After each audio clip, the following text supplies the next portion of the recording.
Hey, hey! Welcome to another episode of Midnight Quest, where tonight we are going to be playing the first quest in the first official book in our campaign. That campaign is called The Second War with Zargon, and the book that we are going to be starting tonight is called The Coming Storm. Now, the heroes in our first quest, the introductory quest that we streamed a couple of nights ago, kind of proved their mettle, even though the quest didn't necessarily go super good. In fact, we even had a hero death in the very first quest, which was very suspenseful and surprising. But now our heroes are going to be taking their true first steps in becoming champions of the realm and maybe being able to outwit and defeat the evil Dread Lord Zargon. I'm excited to get into it tonight. Now, in the quest that we streamed a couple of nights ago, our introductory quest, we hashed out a lot of the lore and a lot of the gameplay mechanics and all those sorts of things that I am not planning on rehashing tonight unless somebody has a question about something. So as always, if you are hanging out in the video, please feel free to throw anything you'd like to in the chat. I'd love to get some conversation going. If you have any questions about gameplay mechanics or lore or anything about what's going on, I'm extremely happy to explain. I'm geeky enough to really like explaining game mechanics, so I'd love to have any sort of discussion about that. If you are interested in watching that introductory quest that was streamed a couple of nights ago, you can find that on our brand new YouTube channel. If you search Midnight Quest on YouTube, you should be able to find us there, and there you can watch a replay of that stream and also a replay of the painting stream that my wife did last night. By the way, if you're interested in hanging out in those happen Sunday nights and Wednesday nights, where my wife is here painting these miniatures, and it's always fun to hang out in those and see her process and contribute to what exactly is happening and how she's painting these miniatures. Another great place to come in and hang out and just chat and see what's going on. Okay, so now that we are pretty much ready to get into our first quest, another thing that I want to mention fairly quickly is that we are going to have about a page long worth of text to read, which we also did in that introductory quest a couple of nights ago. Now, those big page long dramatic readings only actually happen at the beginning and end of books. So I just wanted to bring this up because we did it in the last episode. We're going to do it again tonight. There won't be a big long dramatic reading at the beginning of every episode, only when we're beginning or ending books. For the next several episodes, we're just going to have to read about like a paragraph of quest introduction text, and then we're just jumping right into the gameplay. I think with all of that, that we are ready to get that started. So again, don't be afraid to pop in the chat if you have anything that you want to talk about or any comments that you want to make. Same thing if you're watching this back when it's not live, whether it's on Twitch or on YouTube, please feel free to throw stuff in the comments. We are still at a size that we are able to respond to every single comment that appears on a video, and we'd love to have some conversations.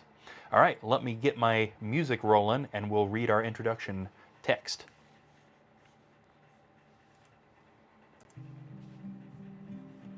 There we go. That should be working now.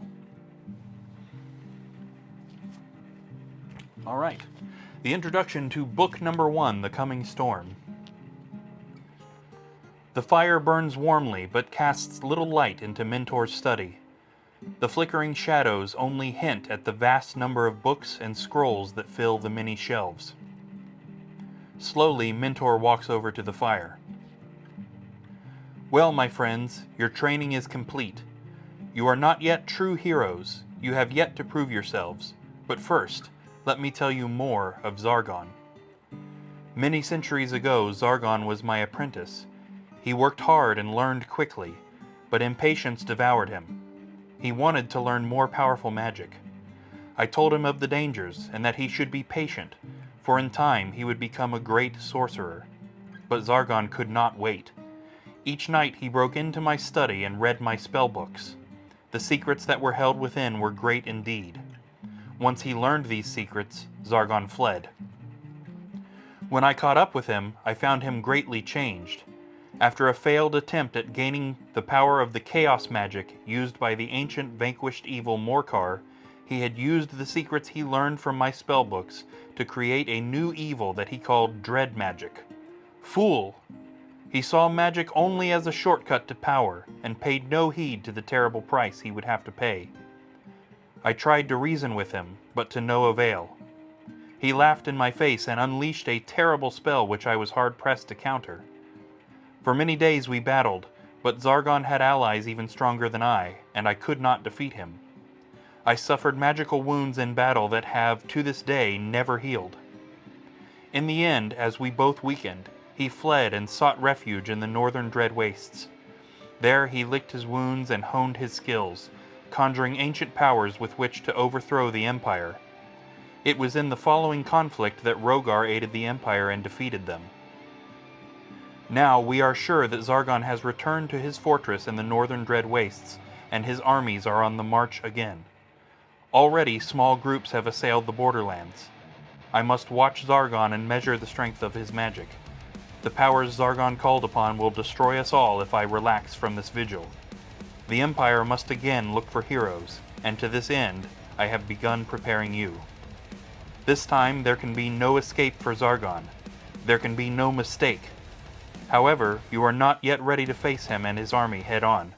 We must strike at him on a smaller scale while you build your strengths. I have prepared many tasks for you to accomplish. In these, you will prove your worth to the Empire and help us to overthrow this evil once and for all. And that is the introduction to our book. I'm going to go ahead and hang the quest up so that I can see what's going on. And we will get started getting this thing ready to move.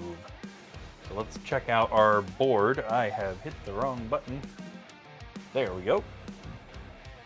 For a moment, we are going to come over here to the edge of the table so that we can randomly select the 4 heroes that are going on our quest tonight. Now, as we discussed last time, there are currently 9 heroes in the ranks, if you will.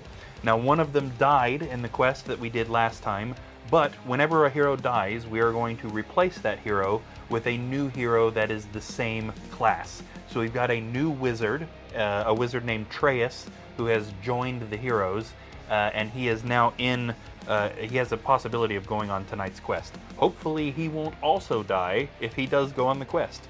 So let's see, I've got these fancy Beatles cards here that line up with one of the sheets that are up here behind me, which is a character selection paper. So first off, we've got the 4 of diamonds, which correlates to Tiaga the Warlock.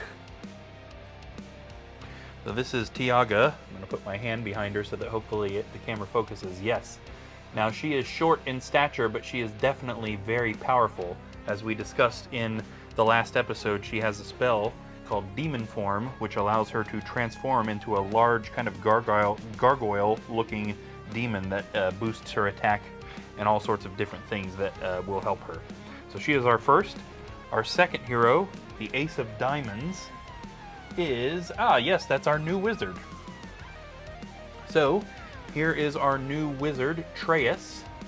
Now this mini came from the HeroQuest First Light expansion, which had alternate sculpts of the main 4 heroes, and I really like this wizard sculpt. The little flames in his hand are really neat, and his cloak is a little different than the other wizards, so really neat. Treyas is going to be going on our quest. Our next hero, the 6 of Diamonds, is the Druid.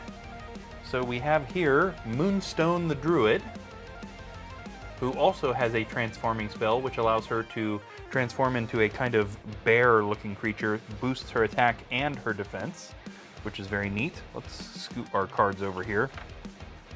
And our final hero, don't like that. Okay. Our final hero for tonight is the 9 of Diamonds, which is Paya the Monk. Now we've seen her before. Here she is. She actually entered the quest a couple of nights ago to try and help the heroes, but pretty much spent the turns that she was here just rolling and trying to get to them, and she never did. So I actually put her back in the running to possibly go on tonight's quest, just because she didn't really actually get to contribute to the one last time. So we've got a couple more hero cards for heroes that haven't gone on quests yet, which will be guaranteed tomorrow night's quest. But these are our 4 heroes for tonight. Let's get their character cards as well. There is Moonstone. There's Paya. There's Tiaga. And that's the druid, but not the right druid. Did I pass the right druid? Let's check again, just make sure I didn't... Oh, I got the druid. I'm looking for the wizard. That's what I'm doing wrong. There we go. Now these character cards down here are essentially just going to help me keep track of the turn order, because we're going to do turn order in the order that I drew them. So these 4 in this order. Let's also get their character sheets ready, and I'm going to switch back to full face cam for this so that we can see what's going on here. We got Treyas.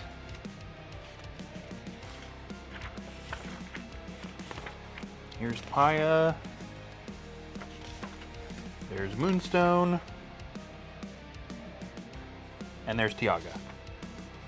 Okay, now our character sheets are, adapted from the original Hero Quest character sheets, which were much smaller. Because of all of the extra stuff that I added, it became necessary for these papers to be, well, a full sheet of paper, essentially.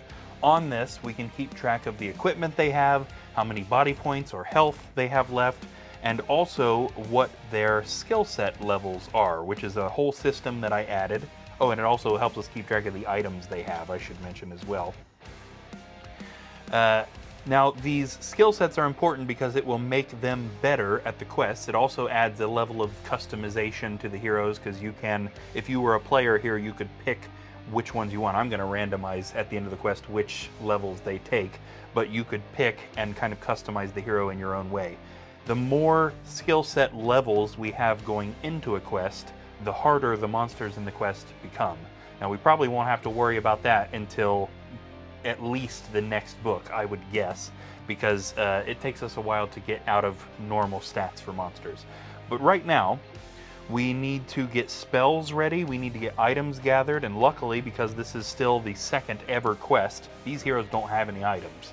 So that part's going to be easy, but we can go ahead and gather them some of the things that they're going to need. So for example, Paya the monk has these monk elements. Now she gets 8 of these cards, but there are 4 different elements, and each element has 2 cards attached. She only gets to use pretty much one element, 1 card from each element per quest, and unless she sacrifices both actions on her turn, she doesn't get stuff back. That will hopefully, I feel like I didn't do a very good job explaining that, that will hopefully make more sense when you see those in action. So if we were to talk just a little bit about what these skills are that she has. Let me go ahead and find all of them first. Soaring Dragon. Burning Spirit. Okay, there is all of her monk skills. So, in the element of air, she has Eye of the Storm and Soaring Dragon. So this will allow, Eye of the Storm allows her to attack like all of the monsters that are diagonal to her, which is really neat, but she does have to do that unarmed. So she won't be able to use her weapon when she does that.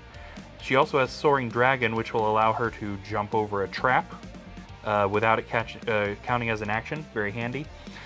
In the element of water, she has Twisting Torrent, which allows her to negate damage that she just took.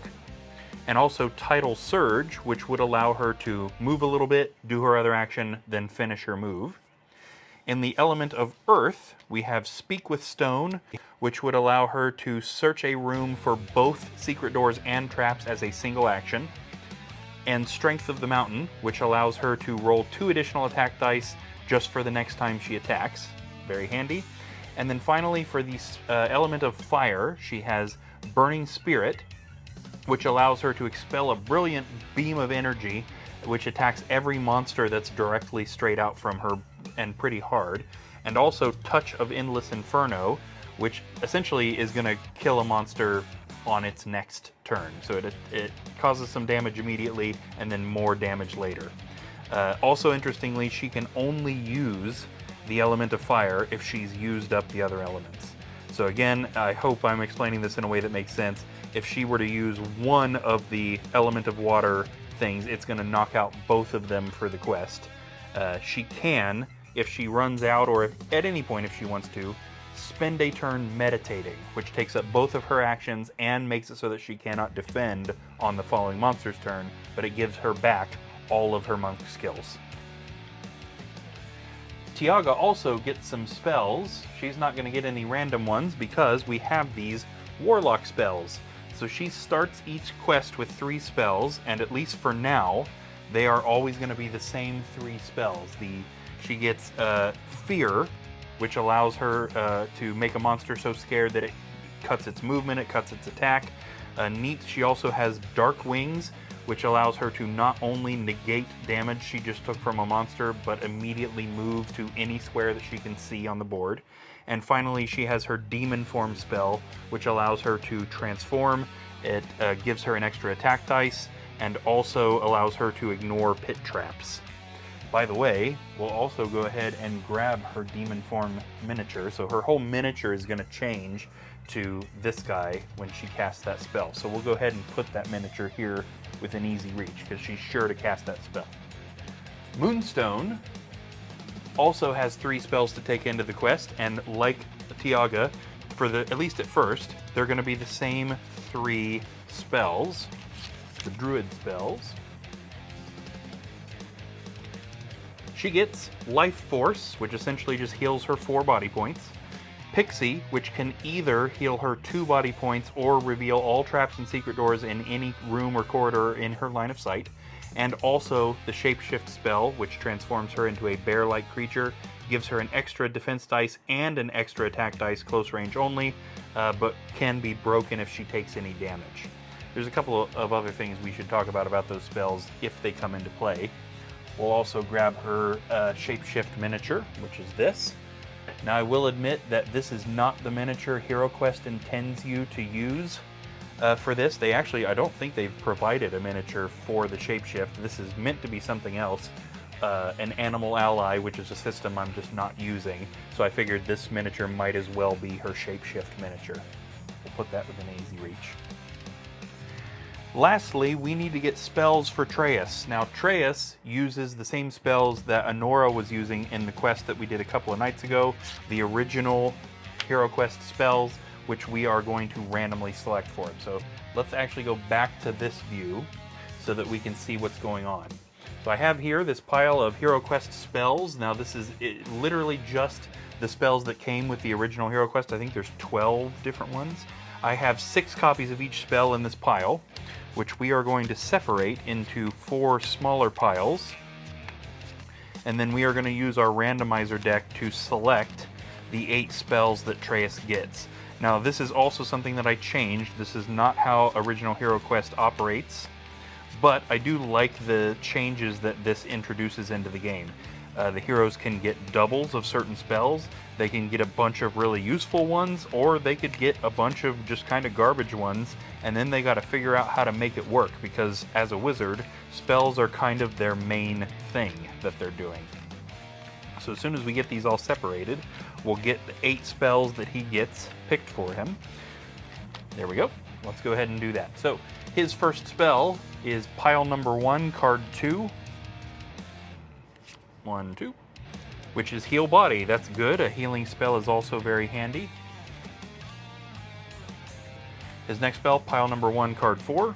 1, 2, 3, 4. Another Heal Body. That's interesting. His next spell, pile number 2, card 5. 1, 2, 3, 4, 5. Swift Wind, not a super useful spell, not one I find myself using too often, but it allows him to move a lot quicker for a short amount of time. I actually did increase the amount of turns that is in effect, just to give it a little bit more use case. Pile number 1, card number 9. 1, 2, 3, 4, 5, 6, 7, 8. 9 is Pass Through Rock, another spell I don't find myself using all that often, although we did use it in the quest a couple of nights ago, so maybe it will come in handy. That's half his spells. The next one is pile 3, card 11. 1, 2, 3, 4, 5, 6, 7, 8, 9, 10, 11. Sleep. Okay, that does pretty much exactly what it sounds like it does. Puts a monster to sleep where it can't move, attack, or defend until it can throw the spell off. Next, pile 2, card 12. 1, 2, 3, 4, 5, 6, 7, 8, 9, 10, 11, 12. is Tempest, allows him to temporarily freeze a monster in place so that it misses its next turn. Pile number 2, card number 8. 1, 2, 3, 4, 5, 6, 7, 8. Ball of Flame. Nice attacking spell. Causes the monster to erupt into flames and it has a hard time throwing them off. Final spell. Pile number 1, card 6. Boy, we didn't even touch pile number 4. 1, 2, 3, 4, 5, and 6. Fire of Wrath. It's kind of a weaker version of Ball of Flame, but kind of the same idea. And those are his 8 spells. Okay, let's get those over there on his character sheet so that they are ready for us if we need them. I'm going to put them in kind of like a vertical pile in order that I think I will use them, just kind of generally speaking. It doesn't have to be perfect, but if I can avoid pulling from the middle of the pile, that would be handy. So it's hard to tell, of course, what he will need, but we'll just go ahead and put them in that order for now. Okay, next, before we can really start, we do actually have some gold. So the heroes were pretty lucky in the amount of gold that they found in the last quest. We have 530 gold coins, which can be spent in the armory, which we have as a set of papers here. This pile contains a few things other than the tier 1 armory, so it's these 3 pages where we can get them better weapons and better armor, and I mean, we might as well. Now, the first thing I'm noticing that's a problem is that we currently do not have a hero who can disarm traps.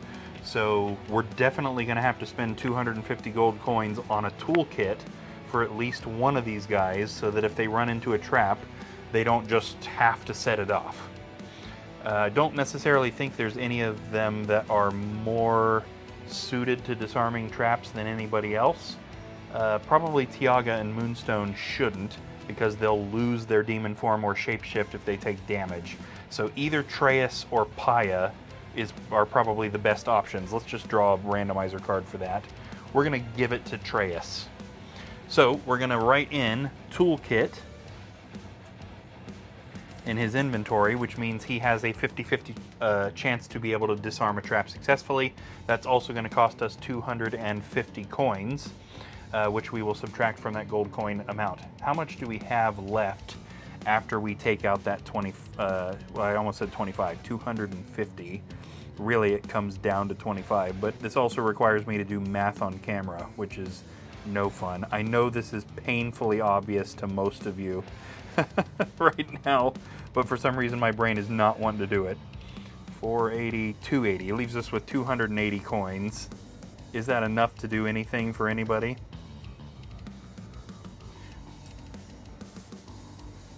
That's not enough to get anybody long range, although Tiaga starts with a long range weapon. I don't think that's going to get us much in the way of upgraded weaponry, especially for this particular troop.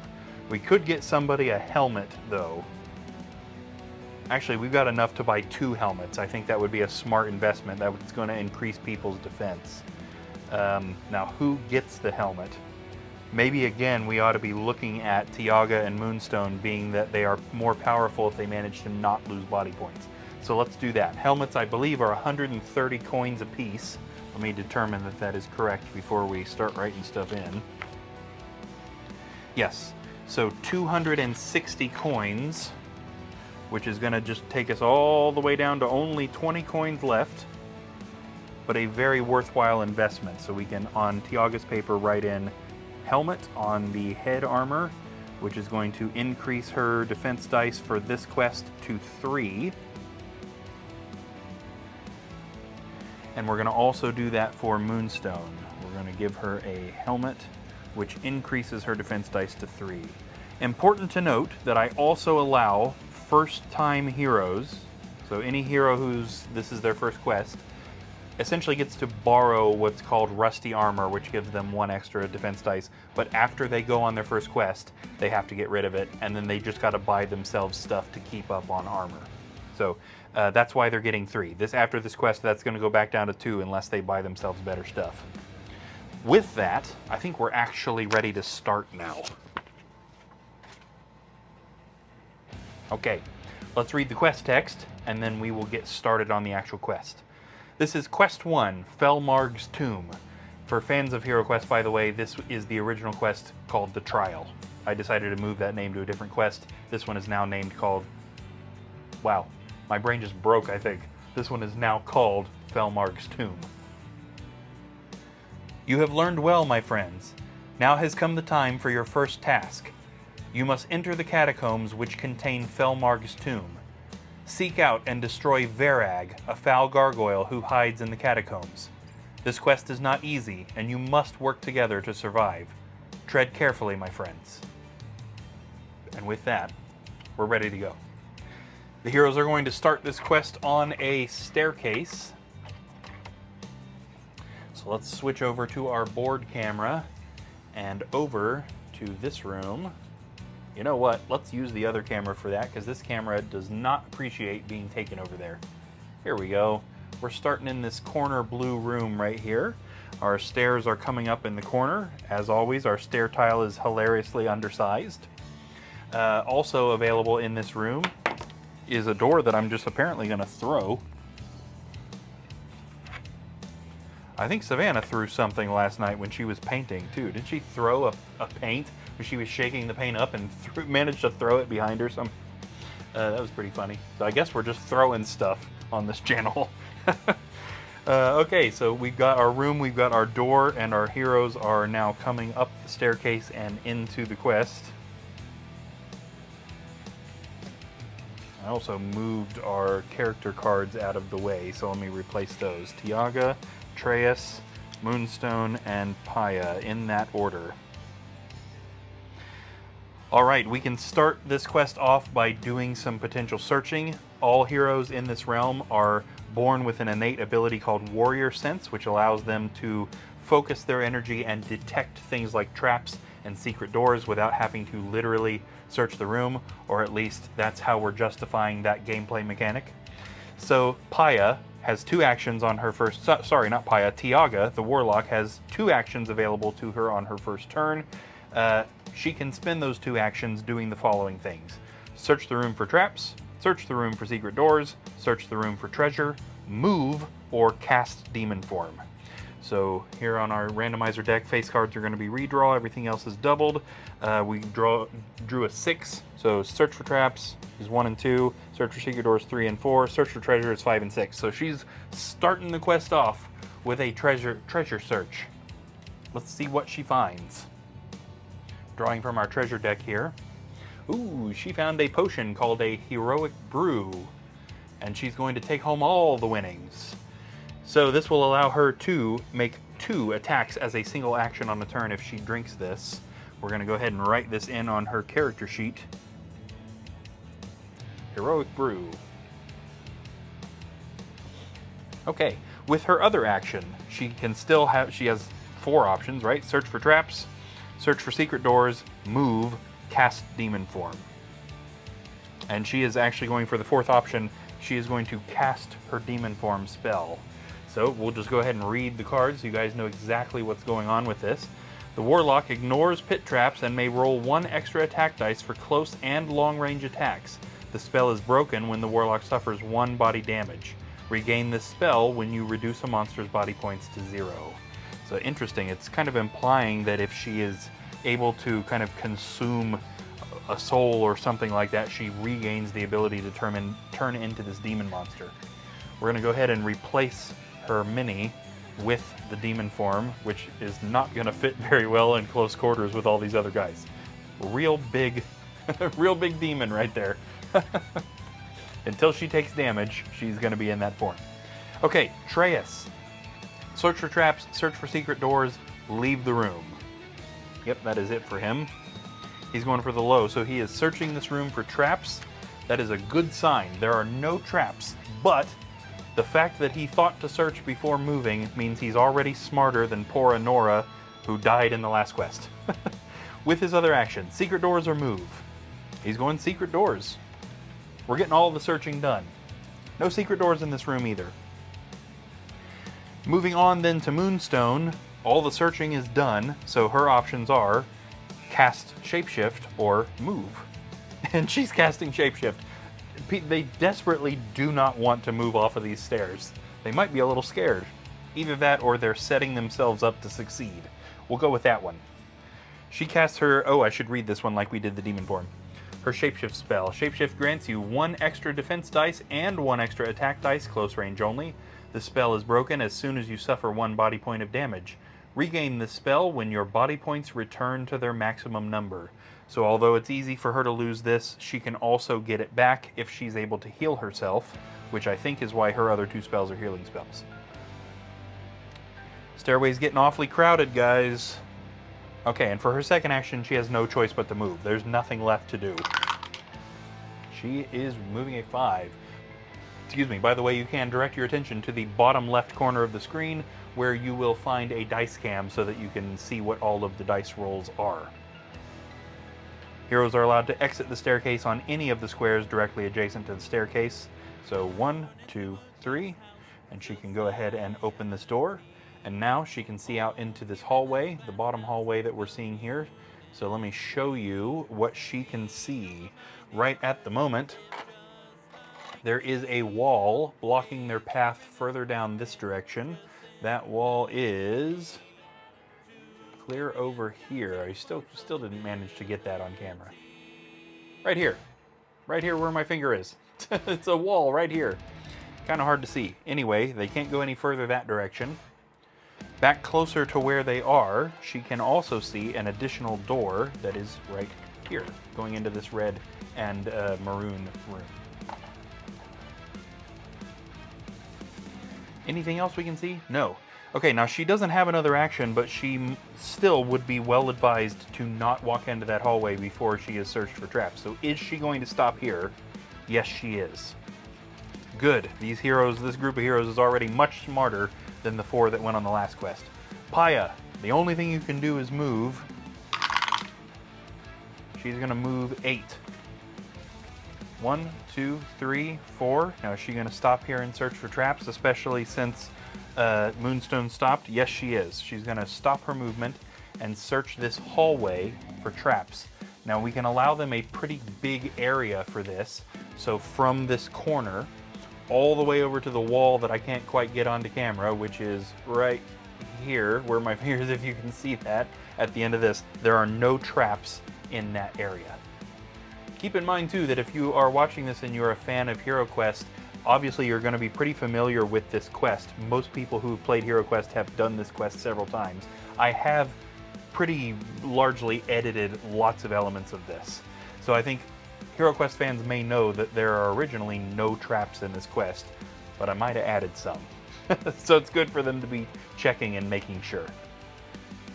That concludes our first hero turn. There are no monsters on the board, so we are right back to Tiaga, who now has no option other than move.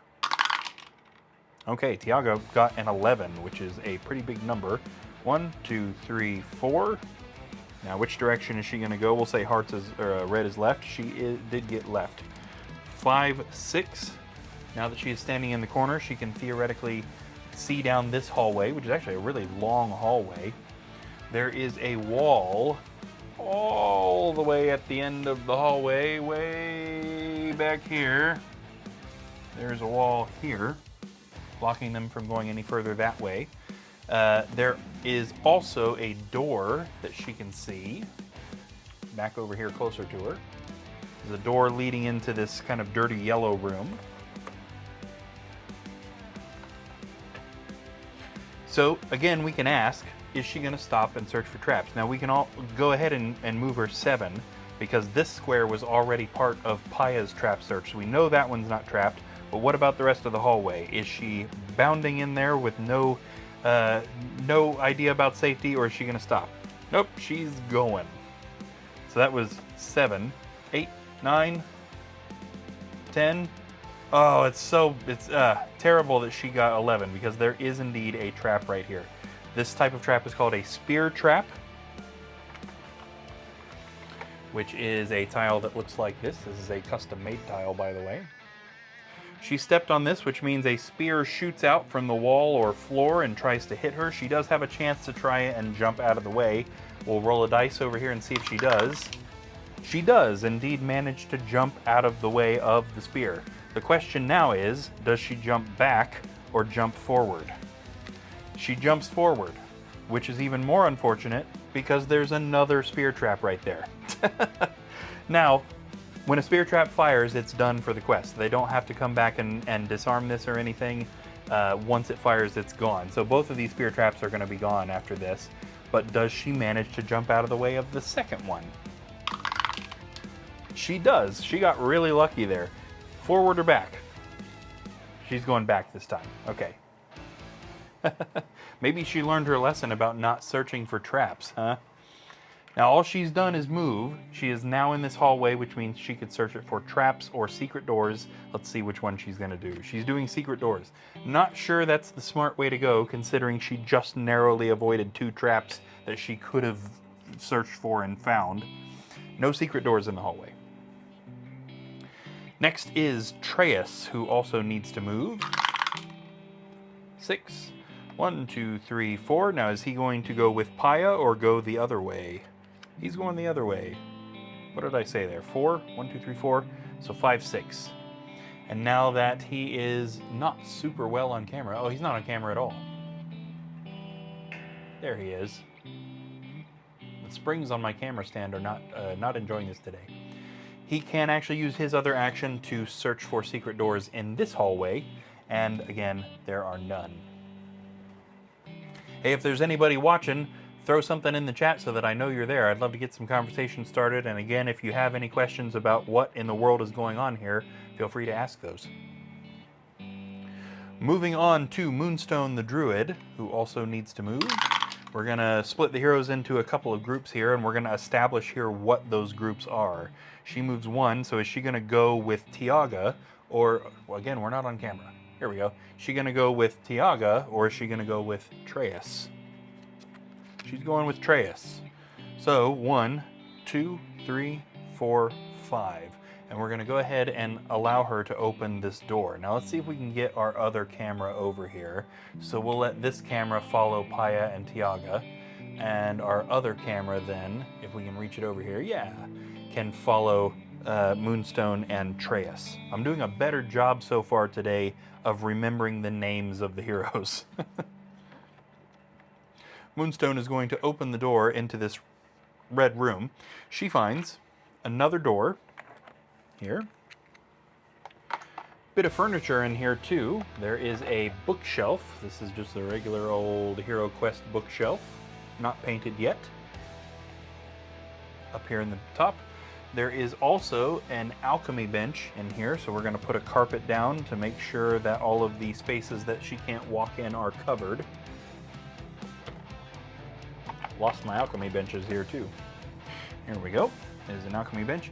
Also in this room are a couple of orcs. Now we have a couple of variants of orcs. This is, again, something that I added in Hero Quest. There are, of course, orcs that you can run into, but the 2 that we are looking at right now are, we have one mountain orc. Now this is just the regular old garden variety orc here, the ones that are from the mountains with the regular Hero Quest stats.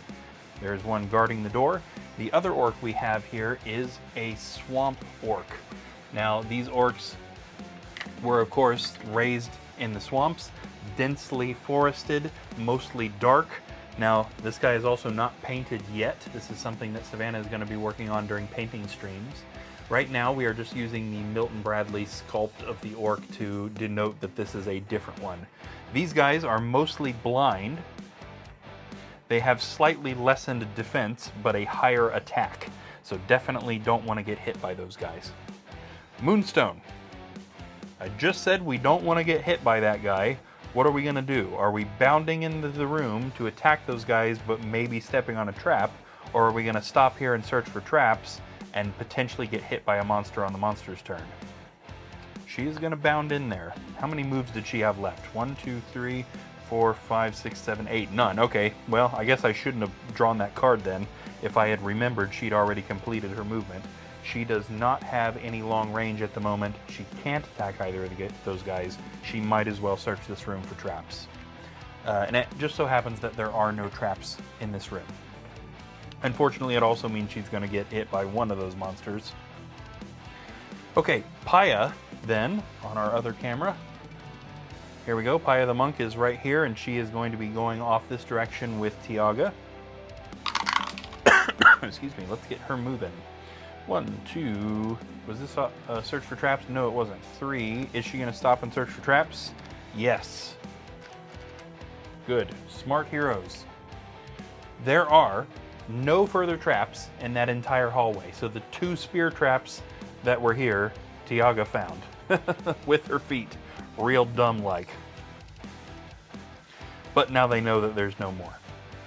The monster's turn, now that we're at the end of a hero's turn, has to include, theoretically, both of these orcs. However, there's nothing that one of them can do. Only one of them can do. Only one of them stone. So let's see, which one's it going to be? First off, do swamp orcs have the normal orc movement? I forget. Yes, they do. So either one of them could reach her. Let's just draw a card to see which one. It's going to be the mountain orc. Definitely the better option. 1, 2, 3. Mountain orcs still have a pretty nasty attack of 3 attack dice. By the way, just as a kind of quick thing, these are the original Milton Bradley Hero Quest dice. There are 3 options that you can roll. You have a 50% chance of rolling a skull, which means hit. You have a, oh, I shouldn't have done percents because now this is dumb. You have a 1/3, I guess 33% chance of rolling a white shield, which means the heroes defend. And you have then a 1/6 chance of rolling a black shield, which looks, oh, I'm not even on the camera. Black shields look like this. These used to be totally black, and now they're kind of a little bit of both, which means the monsters defend. So when we're rolling for attack, we're looking for skulls. The orc attacks. He gets 1 skull down there, which means he hit Moonstone with a 1. She then has the ability to defend that attack. Thanks to the helmet that we bought her, she also defends with 3 dice. We are now looking for white shields.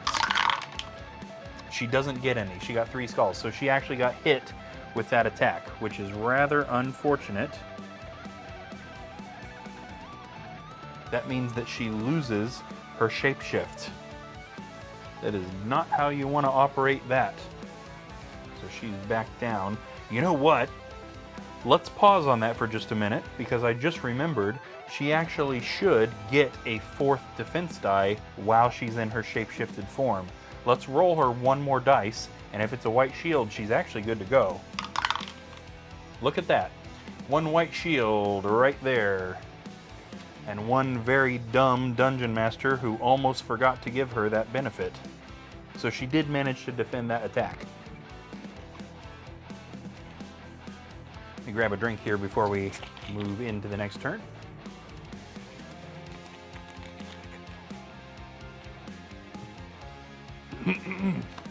Okay, back to the beginning of the turn, which is Tiaga. So we need to go back to our other camera. Tiaga is right in the front here. On her last turn, narrowly managed to avoid getting hit by 2 spear traps. Let's move her along. Oh, she only got 2. 1, 2. She didn't even reach the door. How disappointing. I guess. No, there's nothing left to search for in here. That was it. None of her other spells or potions are going to do her any good right now, so I guess that's it for her turn. Alright, coming back over to our other team, we have Treyas the Wizard right here, who unfortunately can't at the moment do a whole lot to help her unless he's going to cast one of his spells, which arguably is not where we want to use them.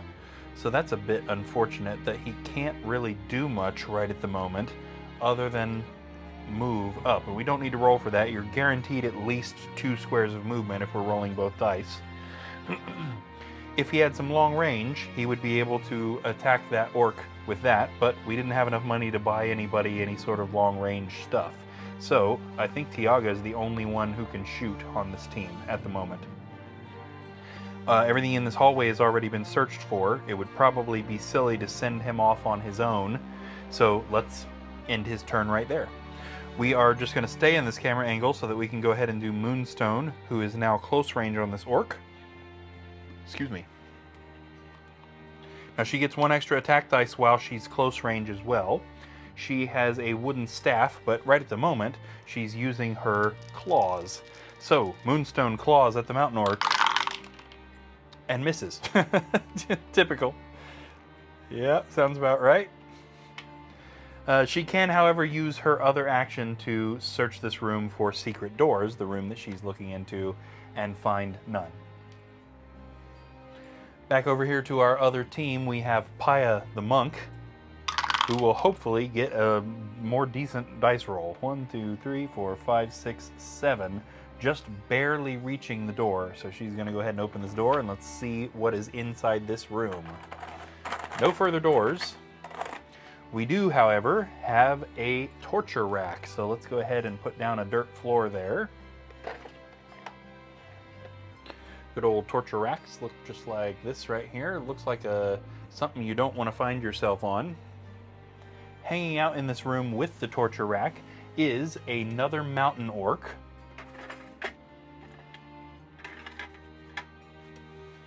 And we'll go ahead and just use a Milton Bradley orc for this, mostly unpainted. However, I can tell you that this is one that I have had for a very long time. I would have painted that cleaver when I was probably 12 or 13. I can always tell the ones I've had for a long time if there's a badly drawn Sharpie number on the bottom of the base. This mountain orc is hanging out right here. There is also in this room a swamp goblin. Now these are recent paints. This is actually, Swamp Goblins is what Savannah was working on in her stream last night. This is not one of the ones she painted last night, but I think she did paint this maybe early on Saturday. So same thing as the orc, goblin raised in a swamp, mostly blind, a little bit less defense than normal, but higher attack. Still not the kind of guy you want to get hit with, that is for sure. Now, Paya's out of movement, so she can't go in there. She does not have long range. I don't think any of her monk abilities are going to allow her to shoot. Excuse me, Burning Spirit would, but she can't use Burning Spirit unless she's used all the other ones, so no help there. All she can really do here is search this room for either traps or secret doors. Let's go ahead and draw that.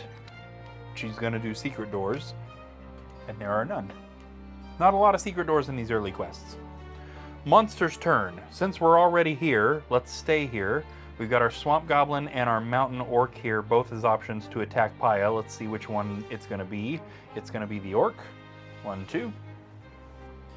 The Orc swings its cleaver at Paya, hitting her with a 1. Now, Paya only has rusty armor. She attempts to defend and does not, taking a body point of damage. We're not doing very great on hero defense so far today. I just remembered, though, that I marked off that body point on Moonstone. We need to erase that because we determined she did actually block it. Speaking of her, we're going to come back over here to this scene where we are currently in combat. The Mountain Orc swings its sword at Moonstone. Ooh, hitting her with a critical hit of 3. Critical hits are when the monster or hero rolls a skull on every single dice they rolled. I very much doubt she's going to be able to block that. Now, between her armor and her shapeshift, she rolls 4 defense dice. And she only rolled 1 shield, so she takes 2 body points of damage. Guess I shouldn't have erased that yet. This also means this time for sure, she loses her shapeshift. It's too bad. She should have done a better job attacking that guy when it was her turn. Now, she is capable of getting that spell back if at any point she heals those 2 body points, which she could do with her pixie spell. We'll wait and see if that's what's going to happen. That concludes our monster's turn. Let's come back over to our other team. It is now Tiaga, the warlock's turn. Now, as I mentioned, Tiaga does have an oak wand. That is her only weapon at the moment, which allows her to fire with 2 attack dice at any monster that is within her line of sight, and also within a 13 by 13 square. So the way we would count that is 6 squares in any direction, and as long as the monster is within that sphere and also there's no physical thing that would be blocking her from seeing it, then she can fire at it. Now again, HeroQuest doesn't implement that 13 by 13 square, but it seemed kind of weird to me that the hero could literally be standing at one corner of the board and shoot at a monster at the other corner of the board. Seemed a little bit ridiculous. So we implemented that. Essentially, you could shoot 6 squares in any direction, as long as you could physically see the monster for real. So she pulls out her oak wand or since she's in her demon form, maybe this is just a natural ability of the demon, and fires. She actually does get to roll 3 dice because of the demon form. Fires at the mountain orc, also hitting it with a critical hit of 3 skulls. This is also what's called a skilled strike, which means that there's no point in rolling the orc's defense dice. She rolled more damage than he could possibly defend. Even if he defended as well as he could, he would still take enough damage to die. So he's out. Super dead, that guy.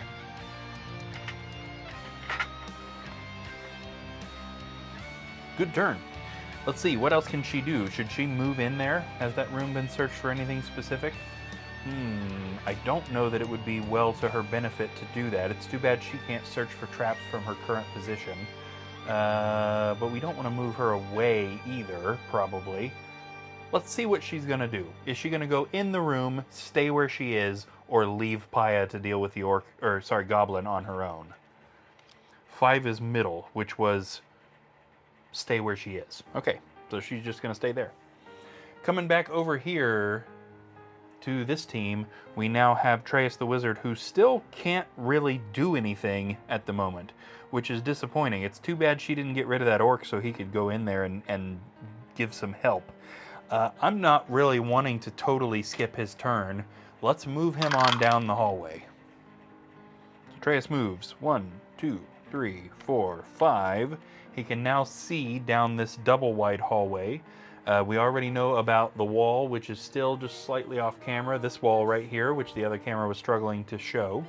We also have a door right here. And any normal fans of Hero Quest will know that that is not a door that a wizard should be opening by himself. But we'll see. Maybe he's going to. And at the moment, nothing else. Now, he can go ahead and continue one more movement. What did he get? He got 6 and moved 1, 2, 3, 4, 5. He can go ahead and finish his movement. Now he's looking down this hallway. He might as well search it. Traps or secret doors? Traps. Good move. There are no traps, but still, good move. Coming back over here to Moonstone. Please, please, please, Moonstone, get rid of this orc. She's lost her extra attack, so now she is swinging her wooden staff at the orc. Hitting it with a critical hit of 2. The orc attempts to defend. And does manage to defend one of those hits, but not the other, which means it is still dead. Make sure I put that orc in the right drawer there. This is good. Now, what is she going to do with her other action? She has several options. She's done all the searching she can do in this room until that other orc is gone. So her options are go ahead and go into the room, which I do think would be smart, or cast her pixie spell so that she gets her shapeshift back. Now, she won't be shapeshifting immediately, but she will get the spell back. What are we going to do here? Okay, she's doing the second thing. I'm not going to lie, I kind of wish she had done the first option, but that's the cards for you. Okay, so she is casting Pixie. The spell conjures a pixie who can do one of the following. We're doing the top option, restore 2 lost body points. This, of course, returns her to full health, which means that we can put the shapeshift spell back in her inventory to be cast on a future turn. Okay, and finally, we are back over here to Paya the monk, who needs to deal with this goblin. Now, she can't fire long range, but she could walk in there and attack it. Now, she doesn't know if there's a trap on that first square, which is a little bit unfortunate. So I guess we need to determine that. Does she search the room for traps, or does she just walk in there? She's just gonna walk in there. I'm glad that's what she rolled, honestly, because I know there's no trap there, but I feel like we needed to roll that. She walks forward and attacks. She also has a wooden staff, I believe. Yes, she does. She swings her wooden staff at the swamp goblin, hitting it with a 1. The goblin attempts to defend and does not. Oops. Which means it's dead. Out of there. That's her 2 actions. That concludes the hero's turn. We do have a monster on the board, so let's come back over here to this orc, which I believe is the swamp orc. 2, 3. As I mentioned earlier, swamp monsters have increased attack. So this monster actually swings with 4. He swings his sword wildly, hitting Moonstone with a 2. She defends, and only defends one of the hits, taking another body point of damage.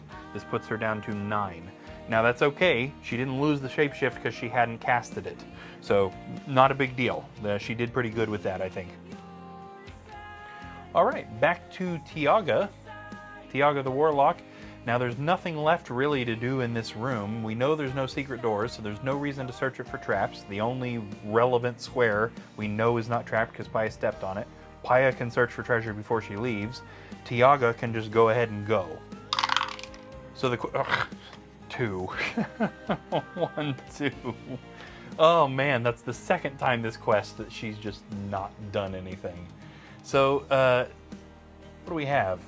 We've got a long hallway up this way that's just kind of doing nothing, and they've searched it for secret doors, so they know it's doing nothing. So really our interest is in this kind of side hallway that she is now looking into. So let's see what we can see. No additional walls, but she can see a couple of new doors. One of them is here. And the other new door is here. There we go. We just started a new turn, didn't we? Let me just real fast. I'm gonna grab. Okay. Hey, I have a viewer. How's it going? Hope you're doing good. I'd like to share this stream to a friend of mine, and I know there's a button to do that, but I do not see that button. What have I done with it? I've lost the button. Let me go full screen with this for a second and see if that's, is that why I'm not seeing the button? I've just lost the button. Totally lost the button. I know I'm being dumb. It's somewhere really obvious and I'm just not seeing it.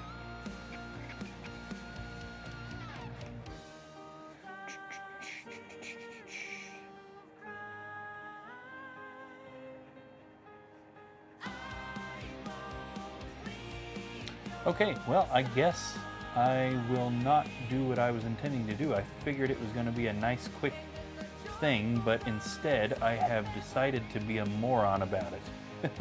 If my one viewer knows where that button is that I'm searching for that would give me a link that I can text to somebody, please do let me know, because I'm quite sure that I'm not finding it just because I'm being dumb. I'm just not sure where else to look. Okay, continuing on. That was Tiaga's turn. Actually, she can search. She can search this hallway because she does still have an action left. Is it going to be for traps or secret doors? It's going to be for traps. Good. That's the best way to go there. There we go. No traps in that hallway. Coming back down over here, we are now at Treyas the Wizard, who is in a dangerous predicament that he does not know about, because we really don't want him to open that door. But I feel like he's probably gonna. What player is gonna bypass a door?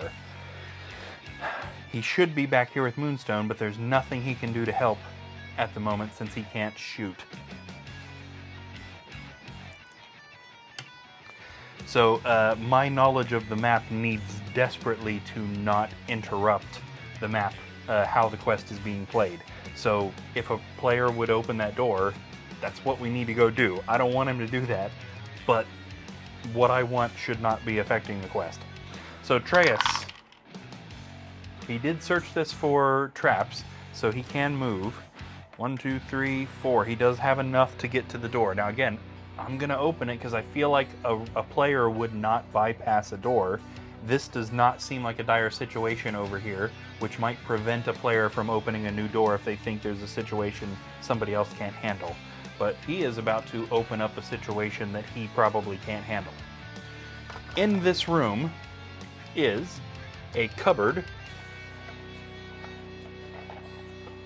This is actually the Mage of the Mirror cupboard with the neat, like, kind of elven woodwork. This goes up here. There is also a bookshelf Just a regular bookshelf exactly like the one we showed before. Let's turn this skeleton guy around so he's not in the way of the furniture. There's also a treasure chest, which I don't think we showed last night. Treasure chests look like this. Unfortunately, they don't actually open. That would be neat, but I don't blame Avalon Hill for not adding that in. That probably would have been a pain in the butt. The real scary thing that is in this room is a Dread Warrior. Oops. One of Zargon's most powerful minions, a big armored guy with a shield and a mace. It was one of these guys that killed the wizard in our last quest. And also a Chaos Warrior. That's right, if you're a fan of Hero Quest, we kept both. Chaos Warriors look like this. Now, the lore for these guys is that they are the undead remnants of warriors used by the evil demon Morcar, which happened thousands and thousands of years before the current events. But he enchanted several Chaos Warriors back then using Chaos magic, and when he was defeated by whatever set of heroes were going around back then, Chaos magic pretty much went away. It's still around, but it's a lot more volatile. And all of these guys were left in a state of weird undeath. So no mind points, these guys. They have similar stats to the Dread Warriors. They hit harder, but they defend a little worse. The big point is, this room is a whole can of uh-oh that any single hero should not have opened, particularly the wizard. Okay, what's he gonna do? Because he's out of movements. Now, I think, because any player would know that this is an extremely dangerous situation, normally searching for traps right now is kind of the best option, but he does not want to get hit by these guys. He has a couple of pretty good attacking spells that he can throw, and I think that is probably the smartest thing he could do right now, is try and knock these guys out as fast as he can. Let's get him rolling with the ball of flame. Who's he going to hit with the ball of flame? The Dread Warrior would be the smarter option. Higher defense. All of the Chaos Warriors got higher attack. Let's card it. It is going to be the Dread Warrior. Okay. Atreus casts Ball of Flame, so a large fireball materializes at his fingertips and pointing... Oh, he's actually doing that. He's got fire in his hand. Pointing at the Dread Warrior, he sends the fireball over. It engulfs the Dread Warrior. It attempts to throw off the effects of the spell and is unsuccessful, taking 2 body points of damage. Good. That went just about as good as you can hope. Didn't kill the thing, but he got some big damage on it, which is good. Okay, now we're in dire straits. We're over here at Moonstone, and she's got to know that she needs to get over there and help if she can, but she shouldn't leave this guy. So let's see if she can get rid of this guy. Let's cast her shapeshift. I don't even think we're going to roll for that. I think especially given the dire circumstance that Atreus just opened up, we're going to use her first action to recast her shapeshift spell, turning her back into a bear-like creature, giving her 1 extra attack and 1 extra defense. She now swings with her bear claws at the swamp orc. Okay, yeah, we'll count that. The dice kind of landed weird. Hitting it with a 1. Now, I believe the swamp orcs only have 1 defense dice. This is correct. So higher attack, lower defense. The orc attempts to defend and does not. So it is dead. Good. Now she doesn't have an action left to move, but we've set her up to go over there and help. Over here, the heroes over here have absolutely no idea that anything particularly bad is happening. Paya is now alone in that room. It hasn't been searched for traps, but again, I don't think there's any real reason to do that. There's no secret doors. She's standing, therefore, on the only relevant square in the room, which she knows isn't trapped. Let's go ahead and have her search for treasure. And this is going to be a treasure deck draw. Let's see what she finds. While searching through several old discarded weapons, Paya discovers a broken broadsword with several jewels set into the hilt. The jewels are worth 35 coins. Awesome. Yeah, they need to get their gold situation back up. So we're up to 55 coins now.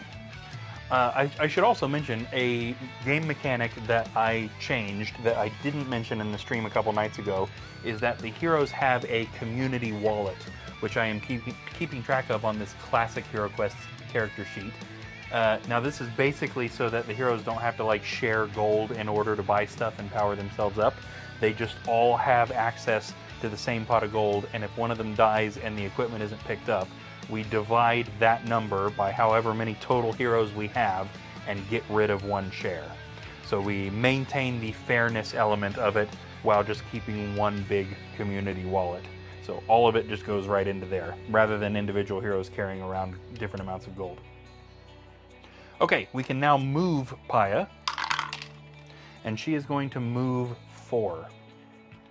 1, 2, 3, and we'll go ahead and move her 4 right here. So again, she could have gone this way, but they know there's nothing down there. There's no doors. They've searched this hallway for secret doors, so they know that that's pretty much a waste of a hallway. So she can go ahead and start moving this direction. Okay, Monster's turn, and this is particularly, or I should say possibly, a very scary Monster's turn, thanks to this situation that we've got going on right here. So we've got the Dread Warrior and the Chaos Warrior. Now only one of them is going to be able to attack Atreus because they can't move through a hero. And normally we would randomize which one of them is going up there, but I think since this Dread Warrior just got fireballed, it's probably going to be that one because he's bound to be pretty mad about getting lit on fire. So let's move him up here, straight up to Atreus. He swings his massive mace, hitting Atreus with a 2. That's good. It could have been way, way, way worse. Atreus only has basic armor.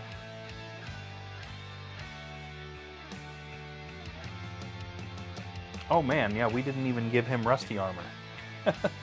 So he only has 1 defense dice. I wish I would have remembered that. I would have given him one of the helmets. And he doesn't defend either one of them. Now luckily he's got a couple of healing spells, so he shouldn't be in dire straits, but we're going to have to definitely keep an eye on that so that we don't lose a hero tonight as well. Alright, before we get started on another turn, let's take another drink.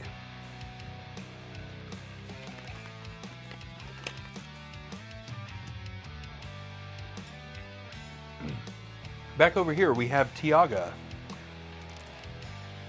Moving right along. Let's see what's going on here. She is going to move up to that blue door. 1, 2, 3, 4. Let's make sure we have this blue room pretty well in camera. Tiaga opens the door and finds another door. There is also in this room an altar.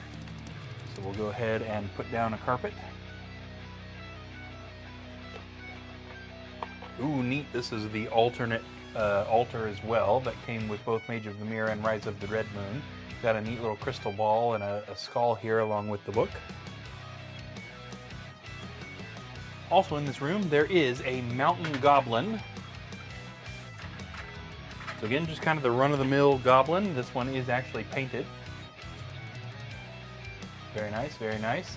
Again, if you're interested in watching these miniatures be painted, Sunday nights and Wednesday nights are the painting streams. Mountain Goblin in there, and with him is a Swamp Orc. So we've got another one of those guys. This guy is not painted, so we'll just use the Milton Bradley sculpt here to remember that this is a weird orc. Alright, Tiaga. Doesn't actually benefit her at all to continue her movement in there since she can shoot. So she should probably just shoot at one of these guys.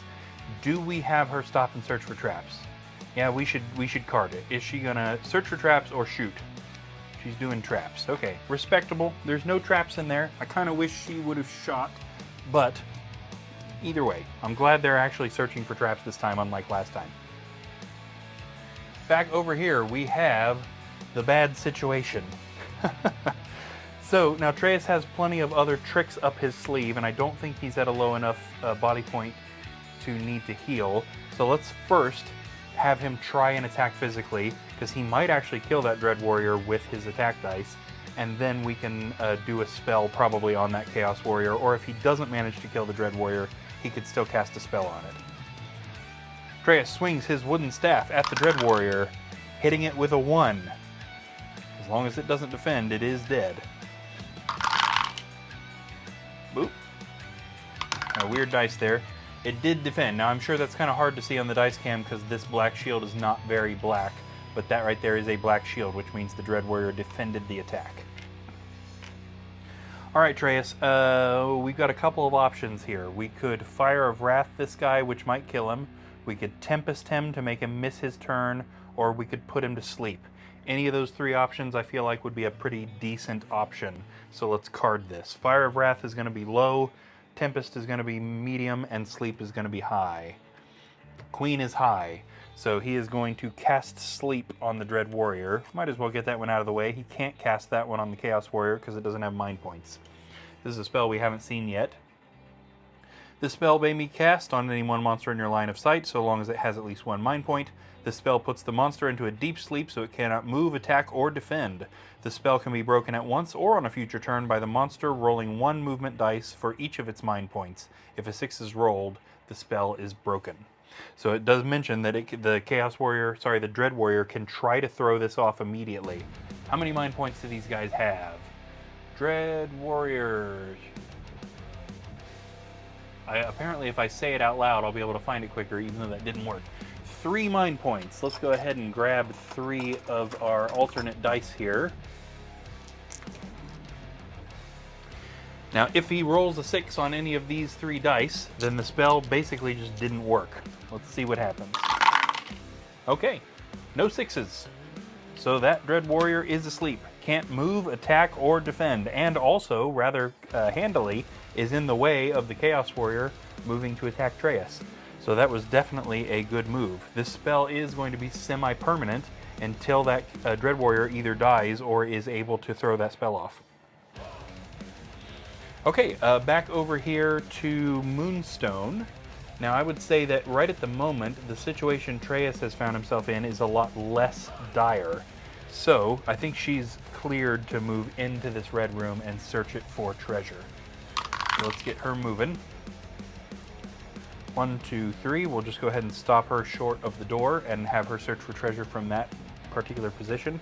Hopefully this will not be a trap, which would again lose her shapeshift spell. Let's see what she finds. I shouldn't have said anything. Wandering monster. So essentially there was a monster hiding in this room. Anytime that's drawn from the treasure deck, we have to look at the quest map because each quest has its own special wandering monster. This time it's just a mountain orc. So nothing particularly dangerous.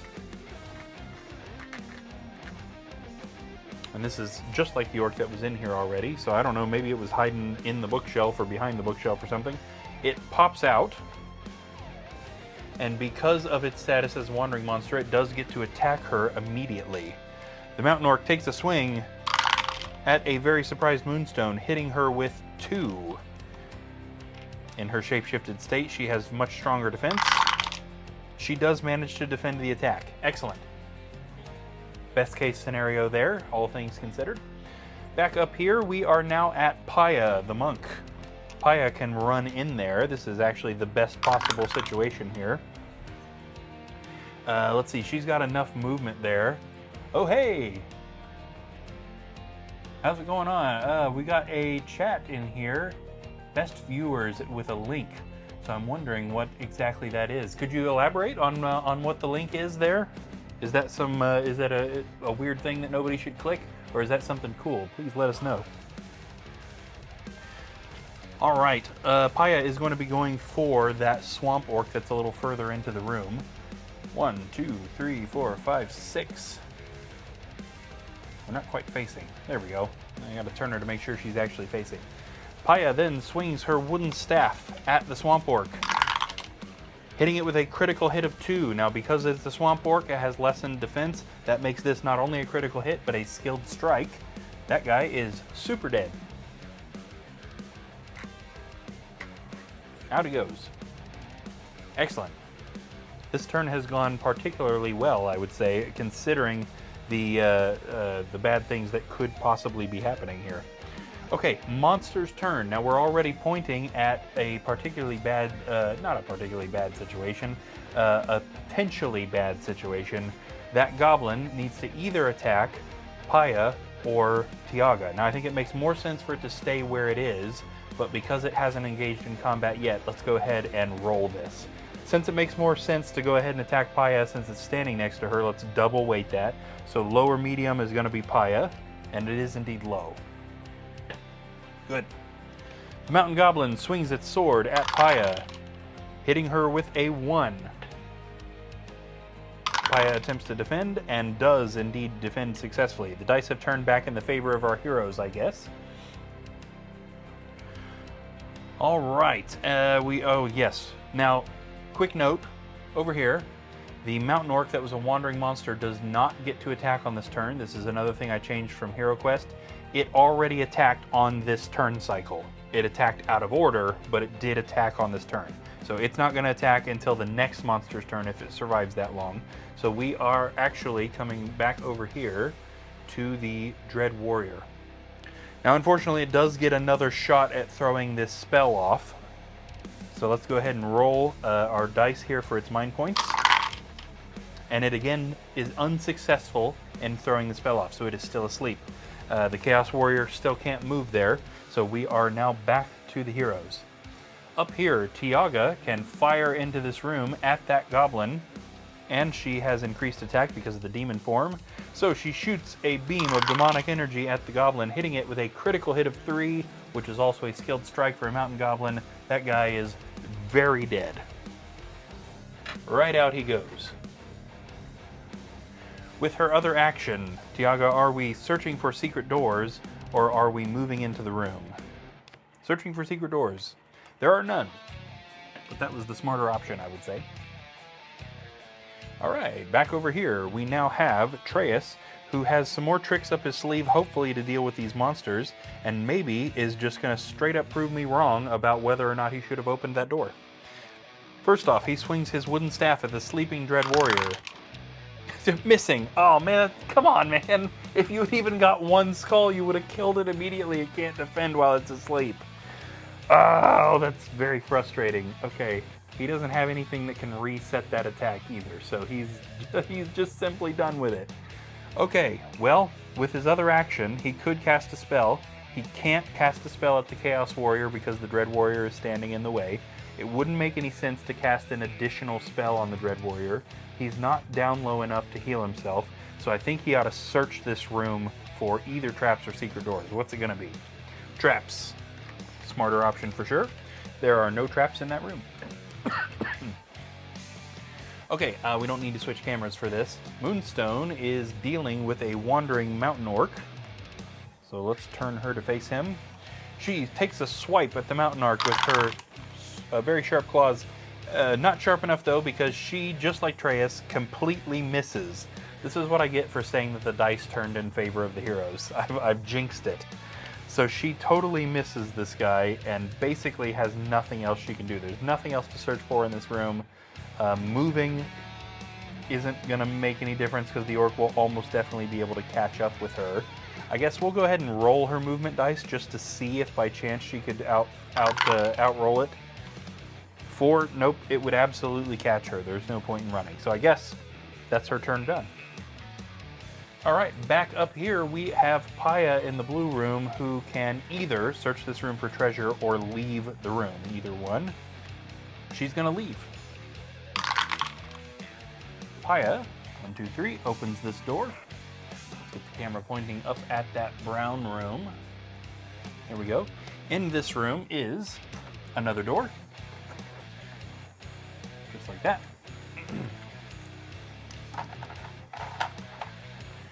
No furniture, but we do find a couple of the undead. In this case, a couple of skeletons. And we are going to be using the, actually both. We've got an Avalon Hill mini over here, and the original Milton Bradley mini right here. We've got one of each of these guys. They're not different types of monsters or anything, just different skulls. 2 skeletons. Paya, is she going to stop here and search for traps, or go in there and attack? That one. She's going to go in there and attack. Which guy is she going for? The guy right in front of her. There we go. Luckily that is not a trapped square, so she can go ahead and attack. She swings her wooden staff at the skeleton. missing, because that's apparently just what's going on this turn, is heroes missing. Oh man. That's going to make for an interesting monster's turn, which is where we're at. Okay, first off, she's surrounded, or she is about to be surrounded by skeletons. Oh look, there's a third skeleton in here. At least that one's not able to attack. So first off, the skeleton standing right in front of her swings its scythe, also missing her. Good, it's not just the heroes, it's just everybody. The other skeleton then moves to attack, stepping on the bones of its brethren. It swings its scythe at her and also misses. Boy, everybody's just, I guess, needs glasses in this quest or something. Something's not going on right. Going on over here, we've got two battles. So our wandering orc is now able to attack, being that it hasn't already attacked this turn. It swings its cleaver at Moonstone, hitting her with a 1. Of course, she has her shape-shifted extra defense, but she doesn't defend it. Wow. Wow. Now this doesn't really drop her down too bad. She still has 8 health, but she has again lost her shapeshift spell. How annoying. Okay, and then over here with our dangerous battle, the Dread Warrior now needs to see again if it can throw off Treus's pretty powerful sleep spell. And for the third turn in a row, it does not throw off the spell. Or on its third try, not really on the third turn. No spell. So, darn it, Treus, if you can just roll even a single skull with your next attack, it will be dead. Can we please make that happen? Back to the heroes. We are at Tiaga. Now, Tiaga is going to be the last person to pass through this blue room, so we are going to force a treasure search, but I don't think we're going to do that on this turn. Being that Paya is surrounded by skeletons, I do think that most players would let that take precedence. 1, 2, 3, 4. Being the only one in the quest with the ability to shoot long range, she can definitely see that skeleton right in front of Paya. So she shoots out a beam of energy. Actually, that should have been 3 dice. Hitting the skeleton with a 2. The skeleton attempts to defend, but does not, and is destroyed by the bolt of energy. Excellent. All right, back over here with Treus. We're going to start by him swinging his wooden staff at the sleeping Dread Warrior and missing. Missing. How do you miss a sleeping monster twice? Oh, the guys in this quest need glasses. Come on, man. All you gotta do is hit it. Even a single skull would do. We're in the same situation as before. He can't cast a spell on the Chaos Warrior. He can't attack again. He wouldn't just leave, I don't think. So I guess he's going to search the room for secret doors, which is the only other thing he can do from his current position. There are no secret doors in that room. If he misses again next time, I'm going to let him cast that Fire of Wrath spell, which is a dumb waste of that spell, but at least that Dread Warrior will be gone. That is so ridiculous. All right, over here, let's see if Moonstone can get rid of this orc. She swings her wooden staff at the wandering orc, hitting it with a 1. Now this is a regular orc. Excuse me. It attempts to defend and does not. She finally gets rid of it. Now let's see, she searched this room for treasure. Is she going to open that other door even though Treus is in a weird spot? And she can't do a whole lot to help him, being that she also can't shoot unless he needs her life force spell, so I don't know that there's a lot of reason for her to go over there. Yeah, let's have her open into the next room, I think. Or we could roll. Do we want to randomize that? No, again, her going over there isn't going to help the situation, so let's not bother with it. 1. She opens the door, discovering an additional door, a weapons rack,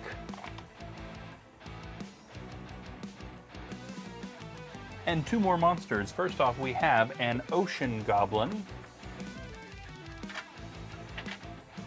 The another one of the minis that Savannah has painted. The ocean goblins look like this. These are goblins who were raised in or around bodies of water. They sacrifice a little bit of attack for a much, much higher movement. So we often see these guys hanging out in hallways where they are intentionally placed so that they can run real quick at you and get an attack in before you can do anything about it. Also in this room is a wasteland femur. Oh boy, okay. So yes, again, fans of HeroQuest, we kept femurs in the game. This one, I'm embarrassed to show you. I also randomized the monsters, so this is the one that just came up. Is one that I made a sad, sad attempt at painting when I was very young. It looks awful, its axe is broken. This awful paint job is going to be fixed by my wife when she gets to these guys. I hope Moonstone manages to kill that guy fast, because I have done him a massive disservice, sorry, for painting him so badly. Now she can't do anything else. She's already done her other action for the turn, but is she going to stop here since she doesn't know if there are traps in this room? No, she's not. Who is she approaching? She's going to approach the femur. Luckily, neither of those traps are, spaces are trapped, so she's okay in that regard. But she can't attack. All right, moving back over to Paya. Paya now can attack this other skeleton. Paya swings her wooden staff. Oh, weird dice roll. Missing again. For the second attempted attack in a row, she has missed a target that isn't moving. Good job. Good job. With her other action, she can then search the room for either traps or secret doors. Which one is she going to do? She's going for traps, and there are no traps in this room. Oh, this is going wild. Suddenly we're missing every single... Maybe we need to change dice. Is it something about these dice, this particular set of dice I keep rolling? Let's get rid of our black shields. I've been punishing my dice for rolling black shields by taking them out of circulation. Let's just reset everything into circulation. Maybe that'll help us a little. Okay, monster's turn. Let's just stay up there. The skeleton swings its scythe at Paya, hitting her with a critical hit of 2. I should have waited to reset the dice until after the monster's turn, shouldn't I? Hits her with a critical hit of 2. She attempts to defend and manages to defend one, but not the other, putting her at 8 health. I've been forgetting about her monk stuff. I need to make sure that I'm using those up. I've been totally not worried about it at all. All right, over here we have Moonstone in now kind of a bad situation. The Wasteland Femur is going to attack her, swinging the broken shaft of its axe and hitting her with a 1. She attempts to defend and does manage to defend. Unfortunately, because she walked into the room, the Ocean Goblin can also reach her.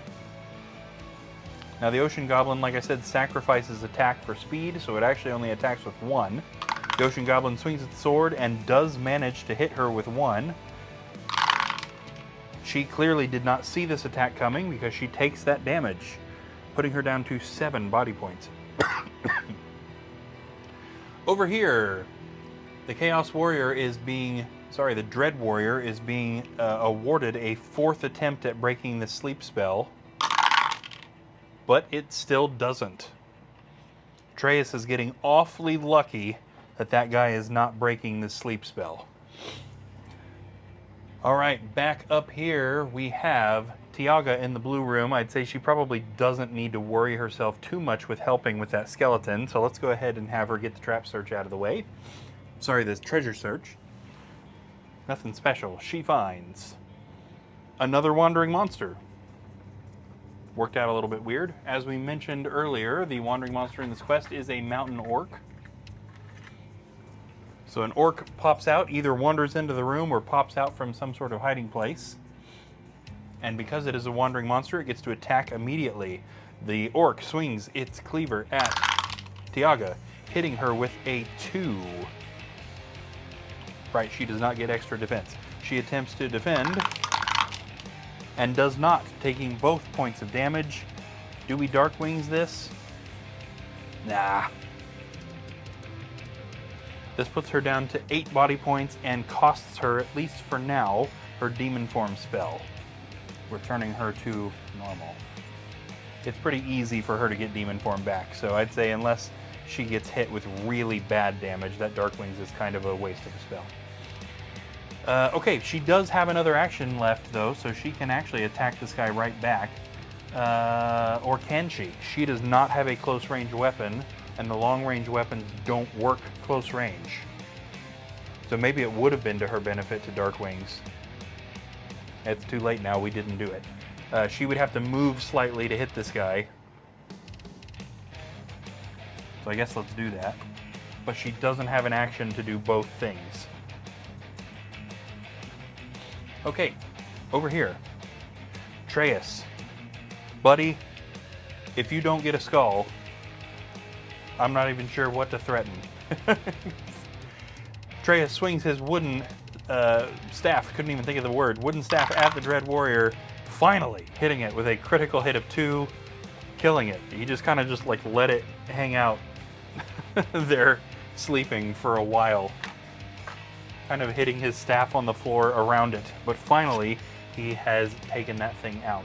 And now he has to contend with that Dread Warrior. So now that he can reach it, it is now within his sights. Let's see what sort of spells he has that he could cast on it. We've got Fire of Wrath, which would help. We've also got Tempest, which would cause it to miss its next turn. So either one of those spells would be helpful here. Fire of Wrath might possibly take one of its 3 body points. Tempest will cause it to miss its next turn. Which one are we doing? Excuse me, sorry about that. Fire of Wrath is what he's doing. So here we go with Fire of Wrath.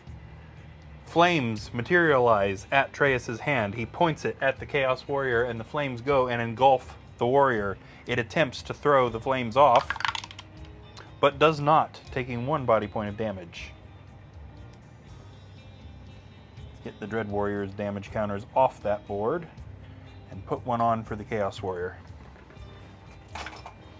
That's both of his actions.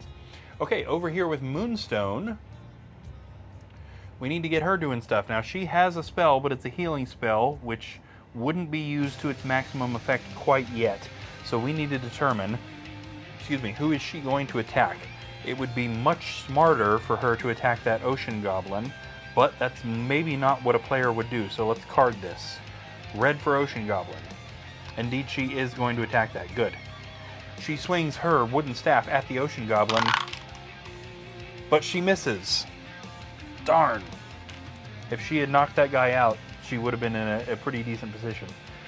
She also hasn't searched this room for anything. So is it going to be traps or secret doors? She's searching for secret doors for some reason. Where would it go, Moonstone? Where would the secret door lead you to? You could already access all the areas on the corners of this room. Okay. Back up here, we have Paya still engaged in combat with that skeleton. She's been missing it. Paya swings her wooden staff at the skeleton. Unbelievable, you guys. This is exactly why I have a dice cam, because people wouldn't believe me if I tried to tell them this was the things that happened. For I think the 3rd turn in a row, she misses an attack. I think it's only the 2nd turn on this particular skeleton, but she missed the other guy too, and Tiaga had to kill it. Oh, Paya. What's going on with you guys and missing? She can use her other action to search this room for secret doors and find none. I actually don't think there are secret doors in this quest, but we'll keep having them search because they don't know that. Okay, Monster's turn. Again, since we're already up there, let's go for the skeleton attacking Paya. It swings its scythe, hitting her with a 1. She attempts to defend and doesn't, putting her down to 7 health. We are getting incredibly unlikely dice rolls. Yeah, unlikely was the right word to use there. Unlucky and unlikely dice rolls. Last time we did a quest and today. I don't know what it is, but the heroes are just getting garbage and the monsters are getting the good stuff every time. This Wandering Orc already went on this turn, so we will skip it for now. And we are now back over here at Moonstone situation where she is still getting attacked by 2 monsters. Let's do the Ocean Goblin first. The Ocean Goblin swings its sword, hitting her with a 1. She attempts to defend and doesn't. Did I mention to you guys that was only a 1/6 chance of rolling a black shield, and this guy just rolled 2? I mean, the number of times that's happened in this quest is unprecedented, to be blunt. The Wasteland Femmer now attacks Moonstone, swinging what used to be a pretty cool looking axe until it broke at some point, and hitting her with a critical hit of 3. She attempts to defend, and manages to defend 2 of them. She is now down to 5 body points. She's kind of in a bad situation. She can't get out of there. She can heal herself, which will put her back in okay standing, but then she's going to have to fight her way out. Okay, also in this area, the Chaos Warrior approaches Treyas. Takes a swing with its large axe, hitting Treyas with a 3. He is not in a good shape to defend here. Why does he not have rusty armor? He should have rusty armor. He manages to defend 1 of those hits, taking 2 body points of damage, putting him down to 7.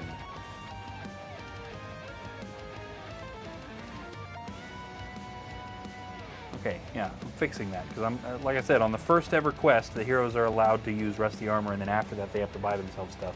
I'm not sure why I didn't put that on his sheet. Okay, still a pretty nasty hit though. We're gonna have to hope that he is able to get some good luck with dice and knock that guy out, because he doesn't have a whole lot left. He doesn't have any offensive spells left. Okay, back up here, we are now at Tiaga, who needs to take out that orc. Tiaga shoots a blast of energy from her oak wand. Missing. You can't make this up. The monsters hit crazy skulls and the heroes don't defend, and then the heroes can't hit attacks to save their lives. There is nothing else she can do on this turn other than move. Yeah, and I do think that is probably to her benefit. We're going to go ahead and move her into the room past Paya. 1, 2, 3, 4. So that she's up there in that room. That does mean that Paya is probably going to get attacked by 2 monsters, unless Paya can manage to kill that skeleton. But Paya does have more options of stuff she can do. So, that's just where we're at. Okay, back down over here. Let's see what Treyas has got going on. First off, let's have him swing. He swings with his wooden staff, hitting the Chaos Warrior with a 1. Which it doesn't defend. Okay, good. It could have gone better, but that's still just about as good as we can ask for somebody only swinging 2 attack dice. And then I think it would indeed be to his benefit to cast Tempest. So he is going to cast a small whirlwind on that Chaos Warrior, which envelops it and causes it to miss its next turn. So it won't be able to attack him next time. So probably good move there. Hopefully he will do as good as he did on this turn next turn and kill it. Yeah, we don't need to switch cameras because now we need to do Moonstone right here. She almost desperately needs to get past that Ocean Goblin. So first off, we're going to have her cast her Life Force spell, which allows her to heal 4 body points. Now, unfortunately, this doesn't get her back up to full. 1, 2, 3, 4. This puts her back up to 9, so she doesn't get her shapeshift skill back. But she's at least not in a bad situation necessarily. But she does need to get rid of this guy. She swings her wooden staff at the Ocean Goblin and misses. Come on, guys. Come on. At least get 1s. Oh my gosh. Yeah, she can't get out of there. She's trapped. She's got to get one of those guys down to nothing.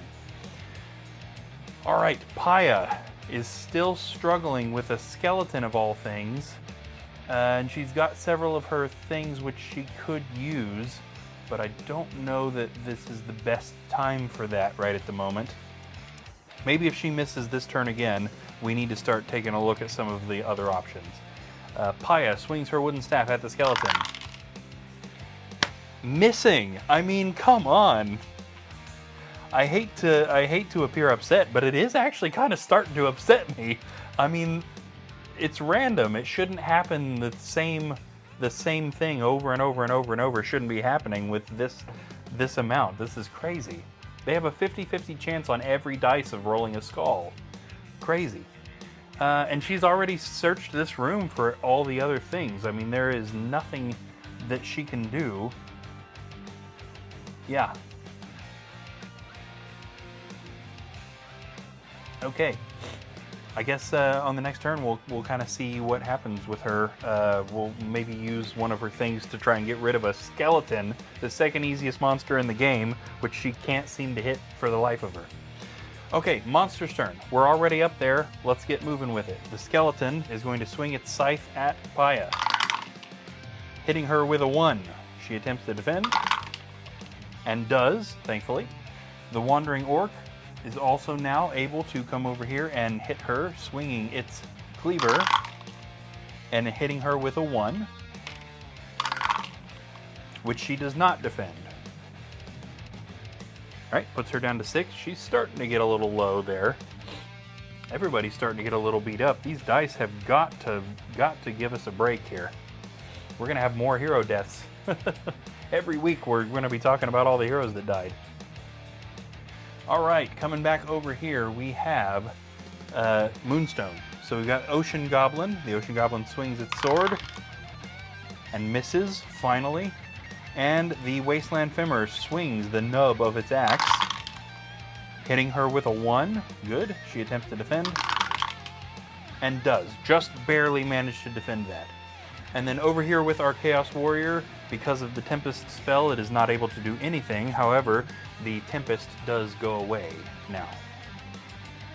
Back up here at Tiaga, we are going to have her fire at that skeleton. She fires a blast of energy from her wand and misses. This must be one fast skeleton. I mean, this is insane that they can't for the life of them hit this skeleton.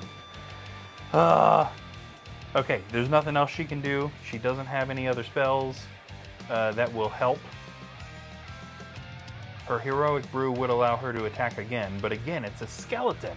They shouldn't be using fancy augmented stuff to kill the easy monsters when there are harder monsters. It's wild.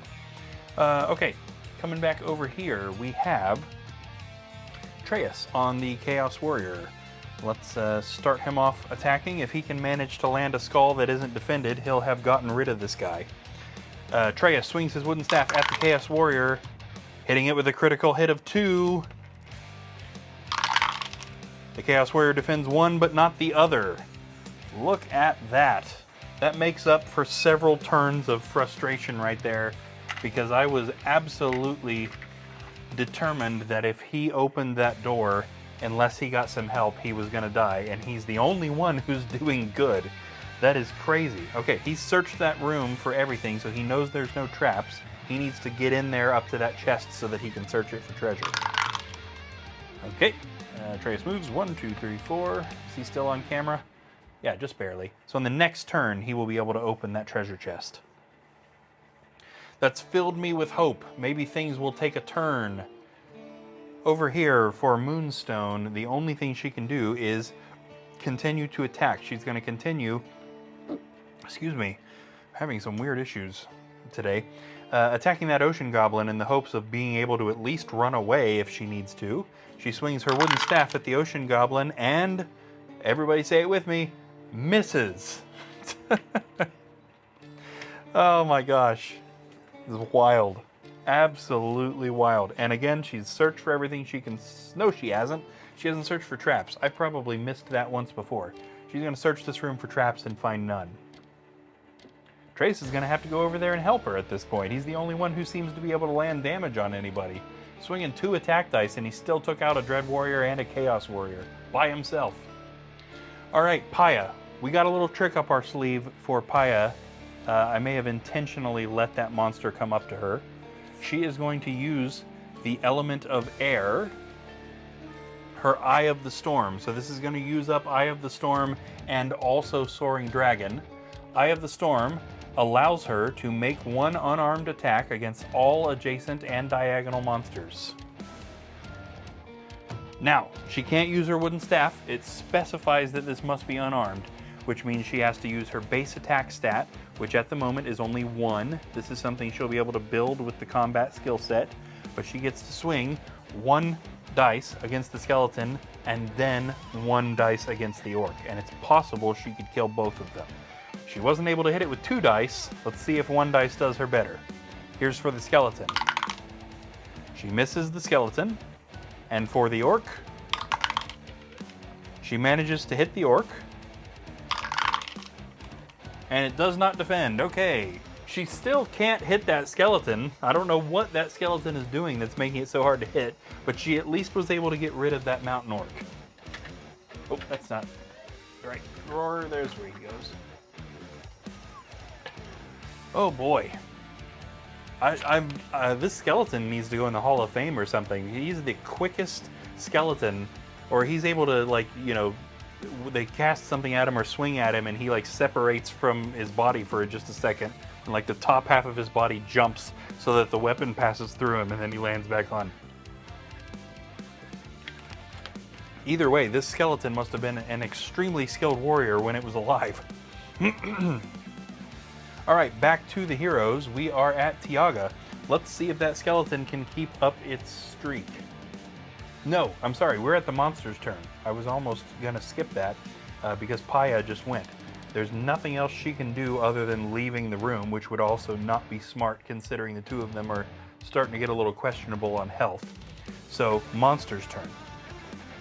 The skeleton swings its scythe at Paya, hitting her with a 1. She defends. Good. Down over here, we have these 2 monsters on Moonstone. Firstly, the Ocean Goblin swings its sword, hitting her with a 1. She does not block, putting her down to 8. The Wasteland Femur swings what's essentially a staff, hitting her with a critical hit of 3.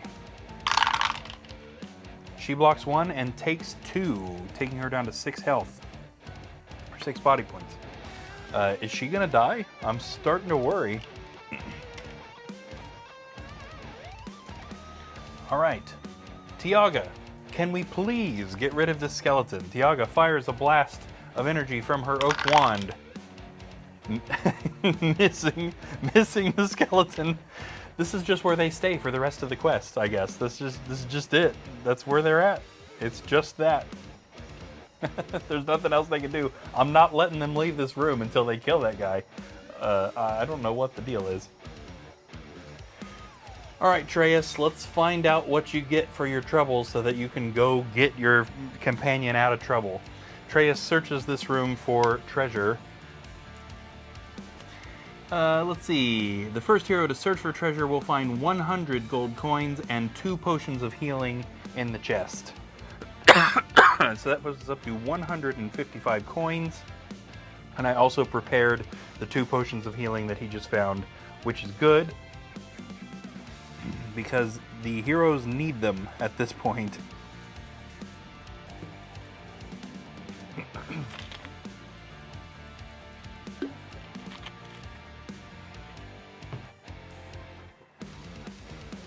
Alright, now he can move.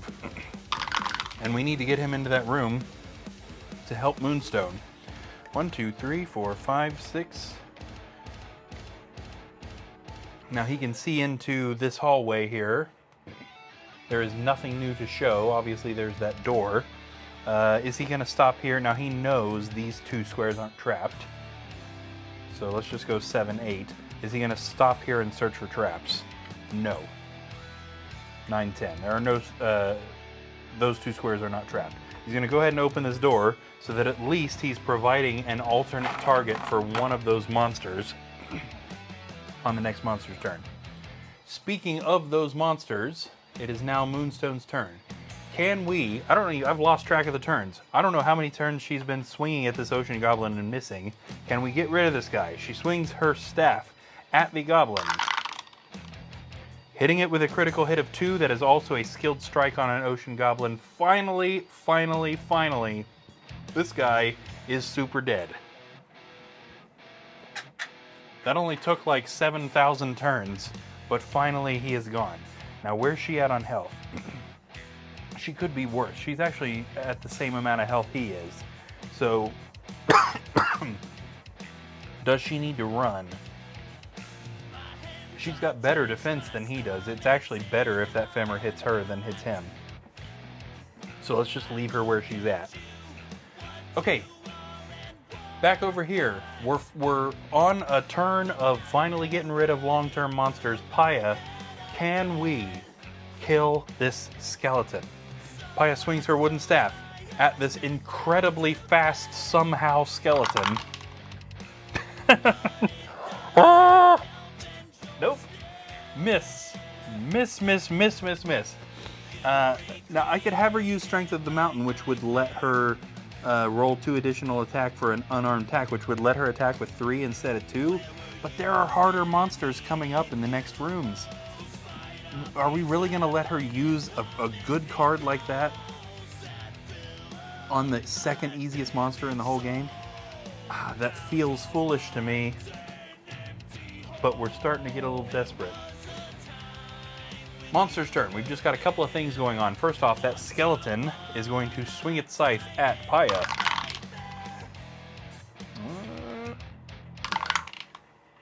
Hitting her with a 1.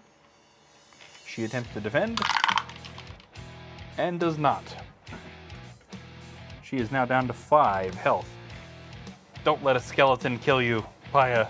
Don't let a skeleton kill you. Second easiest monster in the game. It's been on the board far longer than any skeleton, perhaps in my entire career playing this game. That skeleton has survived with 2 heroes shooting at it. It's chipping her health away. Okay. We also have the femur down here that is attacking Moonstone. The femur swings what's left of its axe, hitting her with a 2. She attempts to defend and does manage to defend the attack. Good. I have swallowed something wrong or something. My apologies for taking so many drinks and interrupting the game.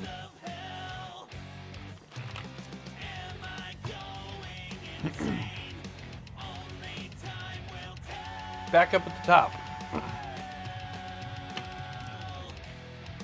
In a desperate attempt to hit this weird skeleton, Tiaga aims her wand at the wall completely opposite, not even looking at the skeleton, and shoots a blast of energy, hitting it with a 1. That was the secret all along. Don't aim at it, and it can't see it coming. The skeleton attempts to defend, and does not. Holy crap! That skeleton, he should have been a boss monster. I mean, that's insane. Oh, all right. Tiaga, are we searching for treasure or leaving the room? She's just leaving the room. She's not, she's like, you know what? I don't even need whatever treasure that skeleton was guarding. We need to prove ourselves here. Oh, yes. Before I forget, consuming the essence of that skeleton gives her her demon form spell back. Now, again, it's not cast immediately, but she regains the ability to cast it. She moves. 1. Opens this door. In this new room, we have an additional door. Let's make sure that this is on camera. There we go. Additional door. We also have 3 more undead monsters. This time, we are looking at 2 zombies. And again, we will use one of each. We've got an Avalon Hill zombie right here, which is going right here. We also have a Milton Bradley zombie right here, going right here. And in between those 2 guys is another undead monster, this time a mummy. We're going to be using a Milton Bradley mummy right here. Looks just like this right here. This is a pretty powerful undead monster that hopefully they will not struggle with. Actually, the zombie and the mummy are both more powerful than a skeleton, so let's cross our fingers and hope these guys aren't going to have that big of a problem with this. We may need to send our other team up there to help if they are struggling too much. Okay, are we going to stop for the purpose of searching for traps or continue the movement? She is going to stop. Now, she can't search for traps, but she is going to prevent herself from walking in there, which is definitely the smart move. I'm going to reshuffle my randomizer deck here. There we go.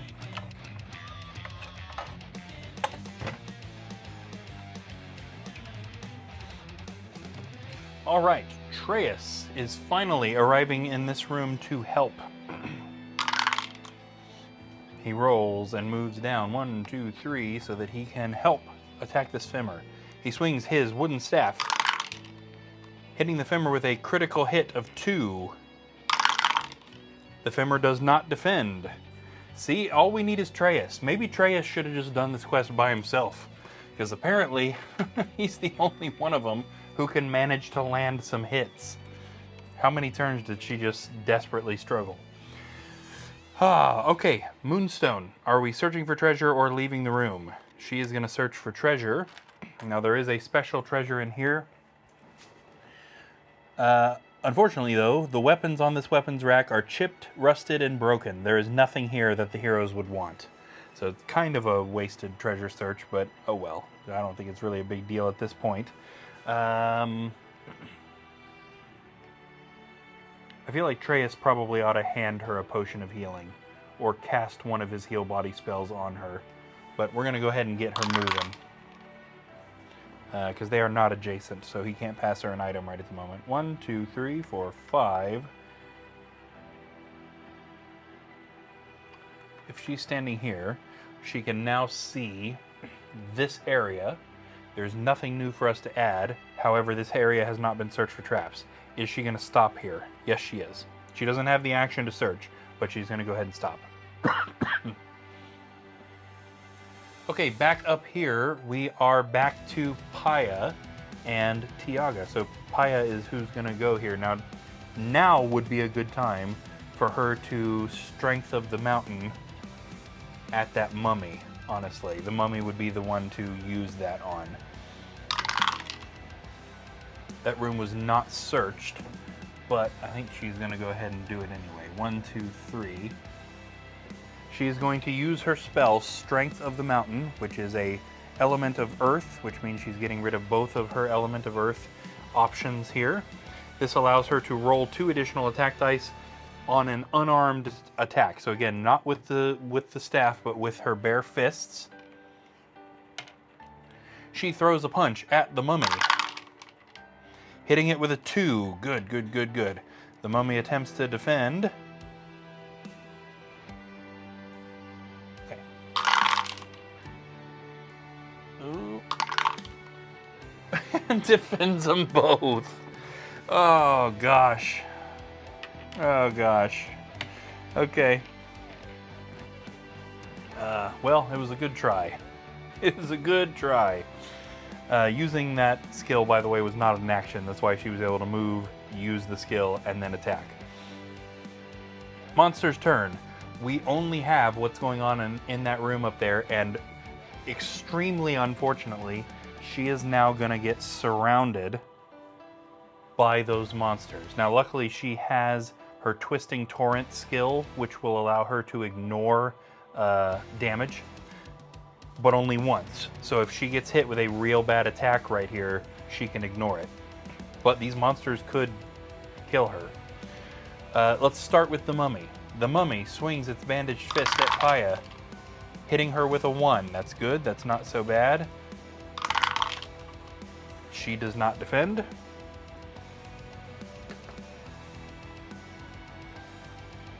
This zombie swings its sword, hitting her with a critical hit of 2. She defends 1 and takes the other. Let's let her take that. She's down to 3 body points. This zombie can't kill her. It doesn't, even if it swings a critical hit and she doesn't defend, it won't kill her. So she's probably okay. This zombie swings its cleaver, hitting her with a 1. she does defend. Wow. Wow. Now, I'll give you this. This quest is hard, and I think most people that play Hero Quest know that. This quest is hard. But it's wild how bad the dice have turned against these heroes, and they are just struggling so hard to get through this. Luckily, we are almost at the end of the quest.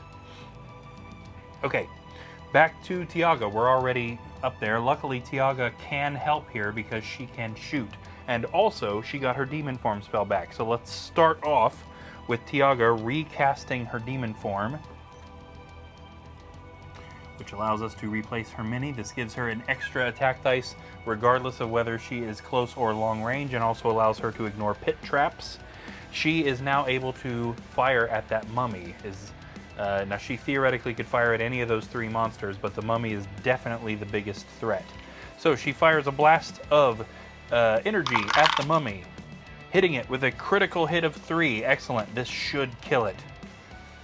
The mummy attempts to defend and does not defend any of it. Good. That mummy is gone.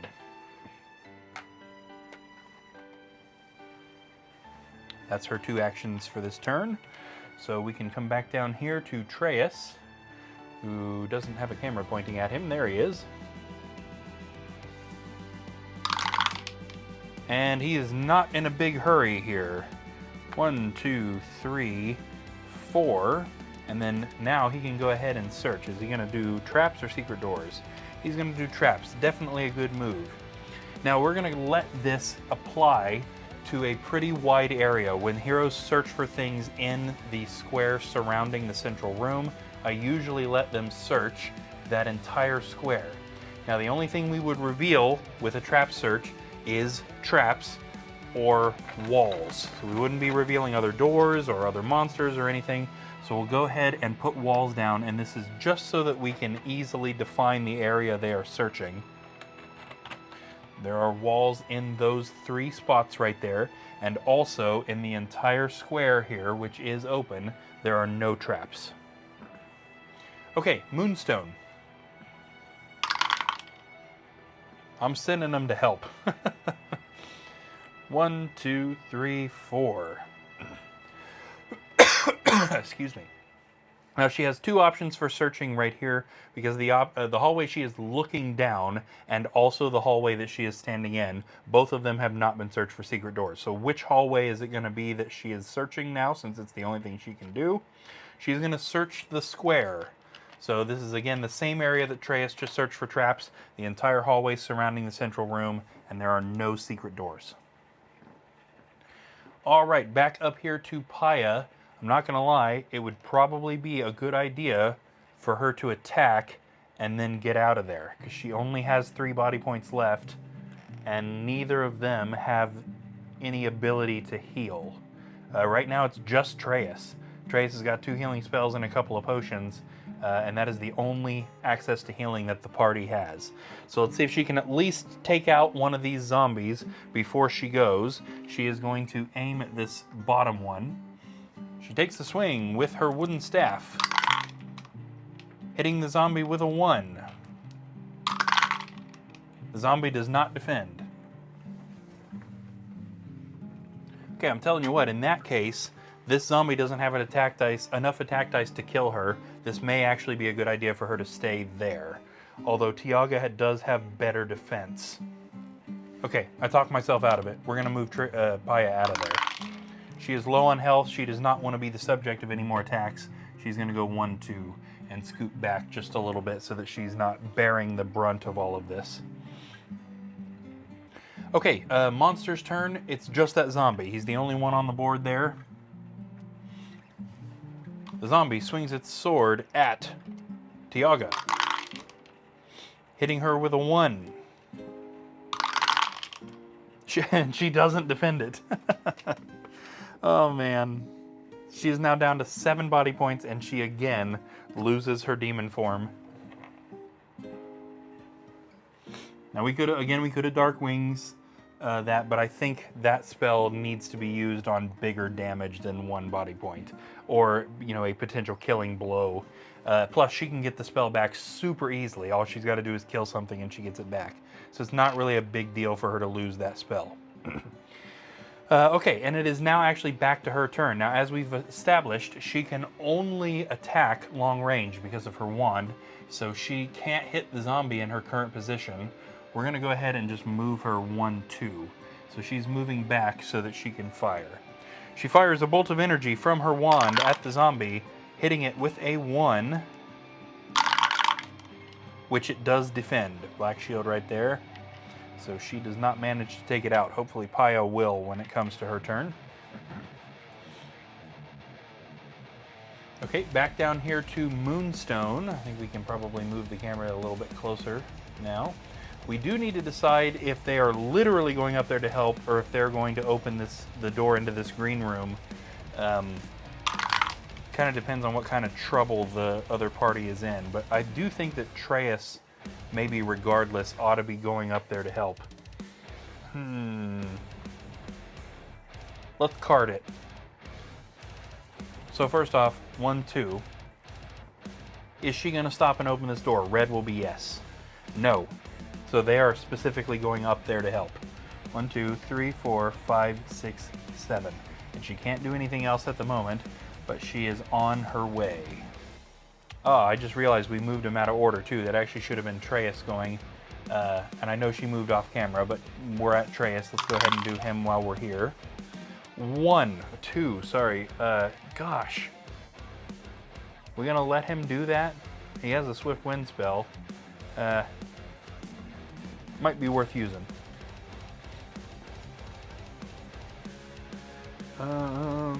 Yes, okay.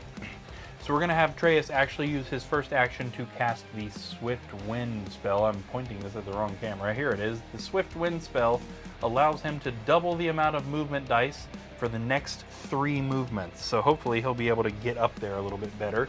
This is going to be movement number 1. We've already rolled 2 of the dice. Let's get 2 additional dice that he can use. Oop, we got a couple more of the original Milton Bradley dice up here that we can use. Now, come on. 2 1s and 2 2s. That is ridiculous. Okay. 1, 2, 3, 4, 5, 6. Gosh. Just the smallest amount so that he still can't see Moonstone to cast a healing spell on her. I think there are people who need those spells and potions more than he does at the moment, so let's hold off on having him use them on himself.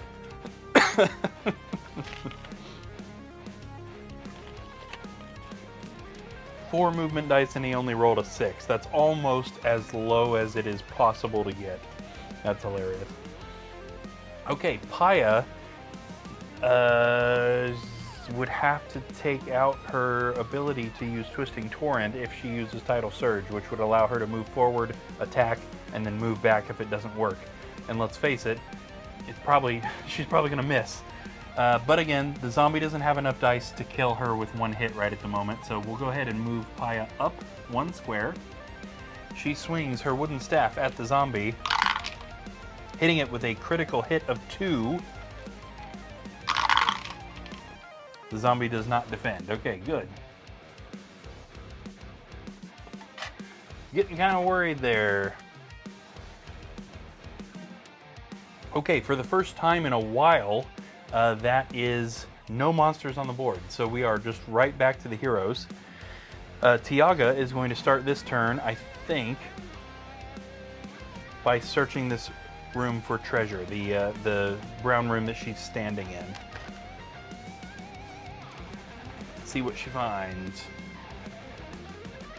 A wandering monster. Boy, they are just getting so unlucky with that on this quest. Just constant wandering monsters.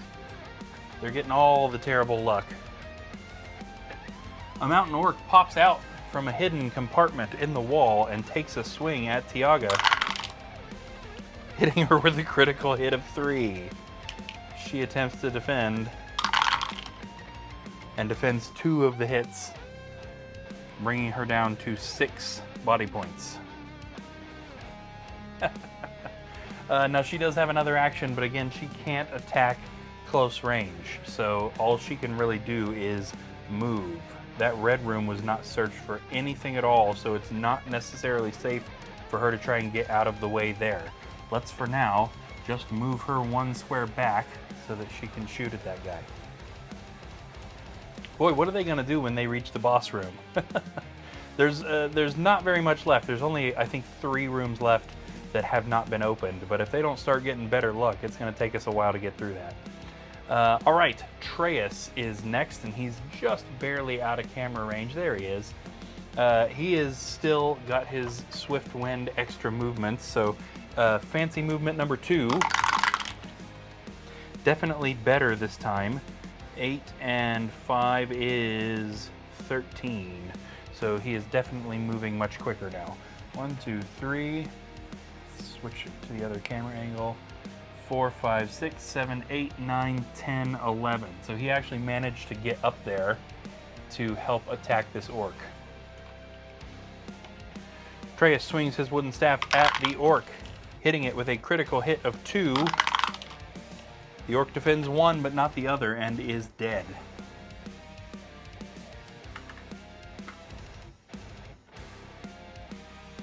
All right, Atreus to the rescue. As per usual, the only one of them that seems able to land consistent damage. Okay, that takes us to Moonstone, who is, yeah, she's basically on camera up there. She is also moving up here to help see what's going on. 1, 2, 3, 4, 5, 6.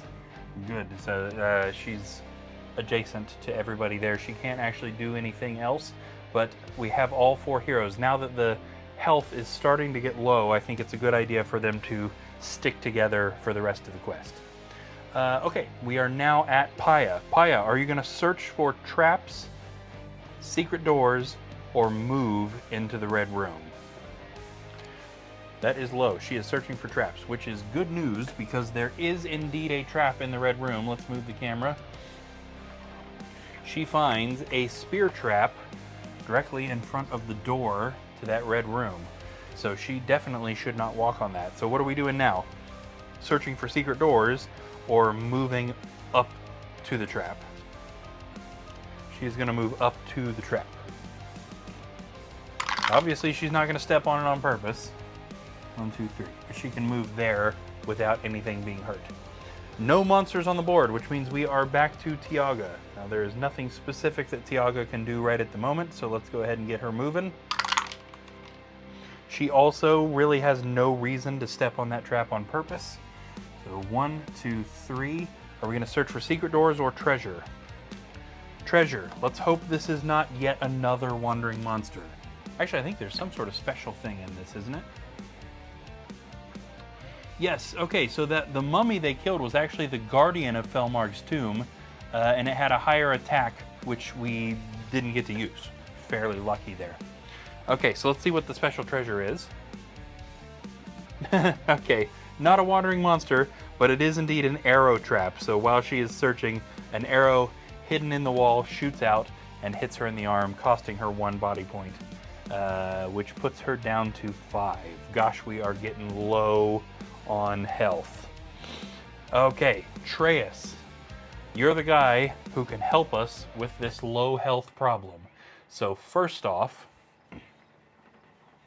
I am going to have him pass both of his potions to Tiaga, to Moonstone. Sorry, he's standing right next to Moonstone, and we're neither of them are next to a monster.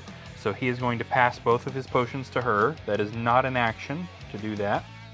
That means he doesn't need to heal her because she's now able to heal herself. But both Tiaga and especially Paya are looking real bad. So I think what we're going to do for his first action is he is going to cast Heal Body on Paya. We can't quite see everybody in question here, but she is within his line of sight. Heal Body heals 4 body points of damage. So we're going to erase that off of hers. 1, 2, 3, and 4, putting her back up to 7 health. Definitely taking her out of the danger zone. Plus she has that Twisting Torrent, which will allow her to ignore any particularly bad damage that she might take. Now, Atreus is the only person who can successfully disarm that trap, but being that it's a spear trap, it's actually the same odds of just jumping over it. So let's see if he can do that. This was his last swift wind movement. And he got a huge, huge number here, which he doesn't need at all. 1, 2, 3, 4, 5, 6. He steps on the spear trap. Now, normally trying to disarm a trap is an action, but he's not actually disarming it. He's just stepped on it on purpose. Does he jump out of the way, or does he get hit? Okay, he gets hit. And it's a 50-50 chance. But the way this quest is going so far, we should have known that that 50-50 chance would result in the worst case scenario. Okay, so he takes 1 body point of damage, but that trap is gone now. Okay, definitely not smart to open that door, although Paya is behind him. Okay, let's go ahead and do it. He's going to open this door, revealing the third to last room in this quest. There is, in this room, no additional doors. There is a tomb, so we're going to go ahead and stick a dirt floor down right here. We'll go ahead and get a tomb set up right there. This is Felmarg's tomb, as it happens. There are... Oh, sorry. There's a treasure chest in there. And this is a neat treasure chest. This is the Mage of the Mirror model of the treasure chest that has, like, vines on it, which is pretty neat. In this room is 2 skeletons and another mummy. So the skeleton's obviously not super big deal, unless they struggle with it like they did the one in the other room. The mummy is potentially a bigger deal, but they didn't really have that big of an issue with the one in the other room. So let's hope that these guys are not really too big of a deal. Now Atreus can't do anything else, but Paya can. So let's go ahead and... I think it would be smart for her to keep her Twisting Torrent. You know what? I think I've changed my mind again. So I'm going to have her go ahead and use the element of water so that she can use her Tidal Surge, which allows her to move and then attack and then finish her move. So as long as she doesn't roll garbage here, it could be worse, could be better. What we're going to do is go 1, 2. Oh my gosh, guys, that room's not on camera. I'm sorry. Was not paying close enough attention. There we go. So she's gone 1, 2, and she's going to make an attack on that skeleton. She swings her wooden staff, hitting the skeleton with a critical hit of 2. It does not defend. And then she is going to continue her movement and go 3, 4. So now all she has left for her skills is the element of fire, which means that theoretically she can use that Burning Spirit, which is one of her most powerful skills. That might actually be the answer to killing these 2 guys.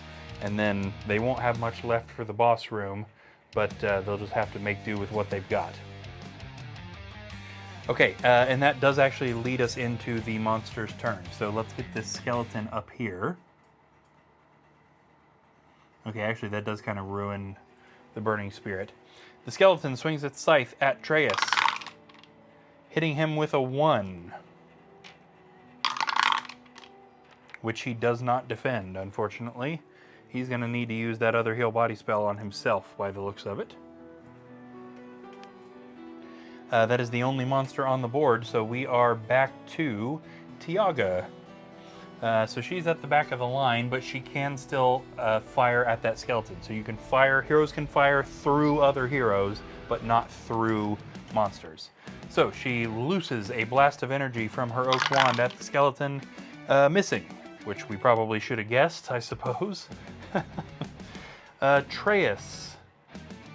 I do believe we want him to attack and then get out of the way. Atreus swings his wooden staff at the skeleton, also missing. That's unusual for him. And then we're going to let him just kind of move back so that other people can get in there to attack. So 1. We didn't need to roll for that, did we? Moonstone, who is currently off camera, but she's about to not be, First off, we are going to have her drink one of the potions of healing. We'll erase that off her character sheet and also erase 1, 2, 3, 4 damage. Now that actually does put her back up to full health, which means she regains the ability to cast Shapeshift. We're not going to do that yet, but she can move up there to attack the skeleton. Now the question really is, that's going to prevent Paya from attacking, but is that a big deal? I don't think so. 1, 2, 3, 4. So Moonstone is now right up there against the skeleton. She swings her wooden staff at the skeleton, missing. Are we back to this? Come on, guys. I thought we were done with the constant misses. Okay, so that leaves us then with Paya, the last hero. She could use Burning Spirit, but again, it would be a pretty big waste to use that on a skeleton and nothing else. Touch of Endless Inferno, she'd have to be close range to it. So yeah, there is unfortunately not much she can do. She can search the room they are standing in for secret doors, which is the last thing to be searched for, and there are none. But other than that, we are at the monster turn. The skeleton is now going to attack Moonstone. The skeleton swings its scythe, hitting her with a 1, which she does defend. Fantastic. Get rid of my black shields here again. Okay. Back to the hero's turn. It is now Tiaga's turn. She fires another blast of energy at the skeleton, hitting it with a 1, which it does not defend. Excellent. The skeleton is gone, and also in consuming the skeleton's essence, she regains the ability to cast Demon Form. And since she can't do anything else on this turn, let's go ahead and have her cast it. So she uses her second action to cast that Demon Form, returning her to the, demon state, and apparently knocking her down. We're slowly but surely setting up the pieces for them to be able to take on that boss room. Atreus, how are we doing here? He needs health. The odds of him walking into that room and killing the mummy are low. Okay, I got a plan though. We are going to have him cast his Pass-Through Rock spell. I'm going to stop calling that a bad spell because this is 2 quests in a row now that I've used it. And this allows him to move through walls and traps and monsters without being affected. Now this is an action, but with this he can go 1, 2, and reappear behind the zombie to help attack it. Now he can't attack it on this turn because he's used both his actions, but this is the only way they were going to get to have a bunch of heroes attacking this. So I think that was the way to go there. It really should be Tiaga. Well, she needs to fire. Yeah, okay. We're in good shape. I think we're gonna have Moonstone walk in here and attack. We're not gonna have her cast Shapeshift yet, but she swings her wooden staff at the mummy, hitting it with a 1, which it does defend. These dice roll entirely too many black shields. But she tried, and that is important.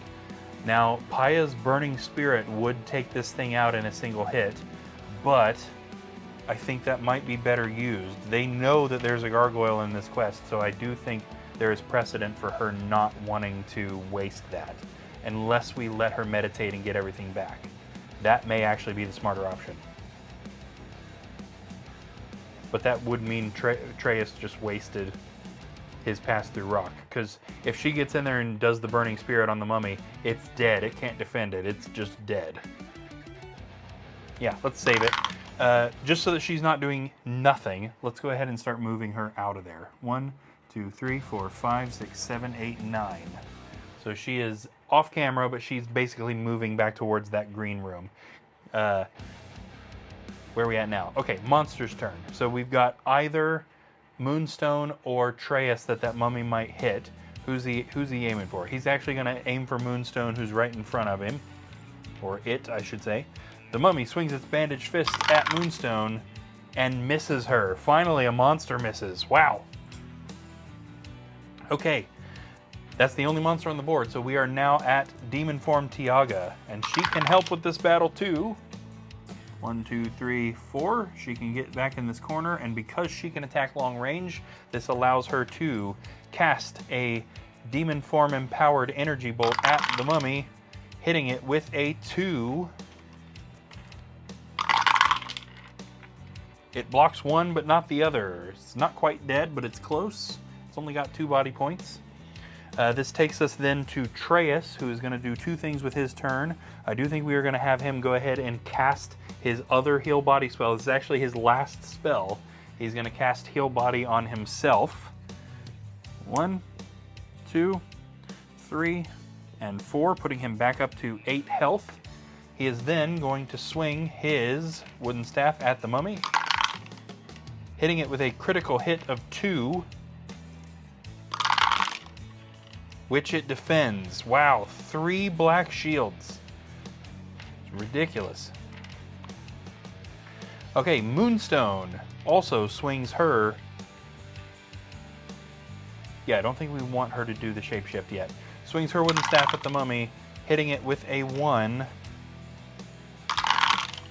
which it defends. Yeah, this is crazy that it was able to live through 3 heroes trying to attack it.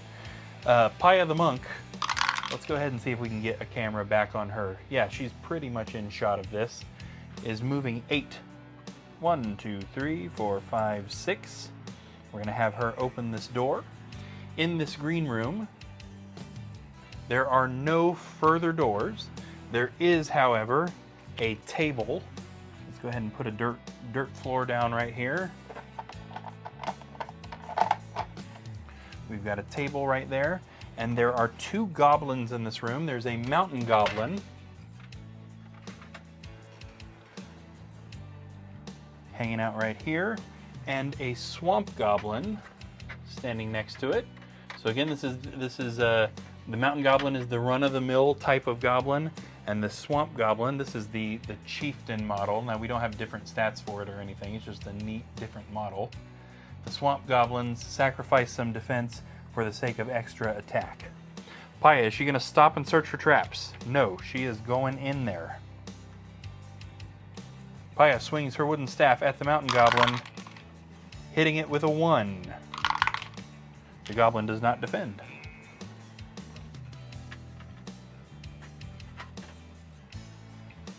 Okay, we're going good. Monster's turn. We're already looking at Paya. Let's get this swamp goblin going. The swamp goblin swings its hook at Paya, hitting her with a 2, which she defends 1 but not the other. This drops her to 6 body points, but she is well capable of defending that. Okay, up here, is the mummy going to hit Moonstone or Treyas? It's actually going to turn and attack Treyas this time. The mummy swings its bandaged fist at the wizard, hitting him with a critical hit of 3. He defends 1 and takes 2. It's a good thing he'd cast that healing spell. This drops him to 6 body points. Okay, another hero's turn. Can we get rid of all of these monsters? There's really no reason they shouldn't be able to. We're starting with Tiaga firing a demon form powered blast of energy. Firing at the mummy and hitting it with a 1. I really wish that had been higher. The mummy defends. Gosh, I have a bad feeling that he's going to survive the turn again. Tiaga also is in position to search. Is it traps or secret doors? He's going to search for traps in this room, and there are none. Probably somebody else could have done that on the last turn and I wasn't paying attention. Treyas swings his wooden staff at the mummy, hitting it with a 1, which it doesn't defend. All right. Taking the mummy out.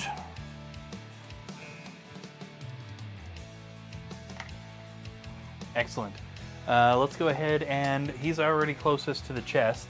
Let's have him move up to the chest. He doesn't have the action to search it yet, but we'll go ahead and position him to do that. Moonstone can search this room for secret doors. and there are none, and then start moving back. We can kind of head for the boss room now, essentially. 1, 2, 3, 4, 5, 6, 7, 8, 9, and I was gonna say I'm quite sure she moved out of camera range, but I think that's okay. And then, yeah, you can kind of see her there. We have Paya fighting that swamp goblin.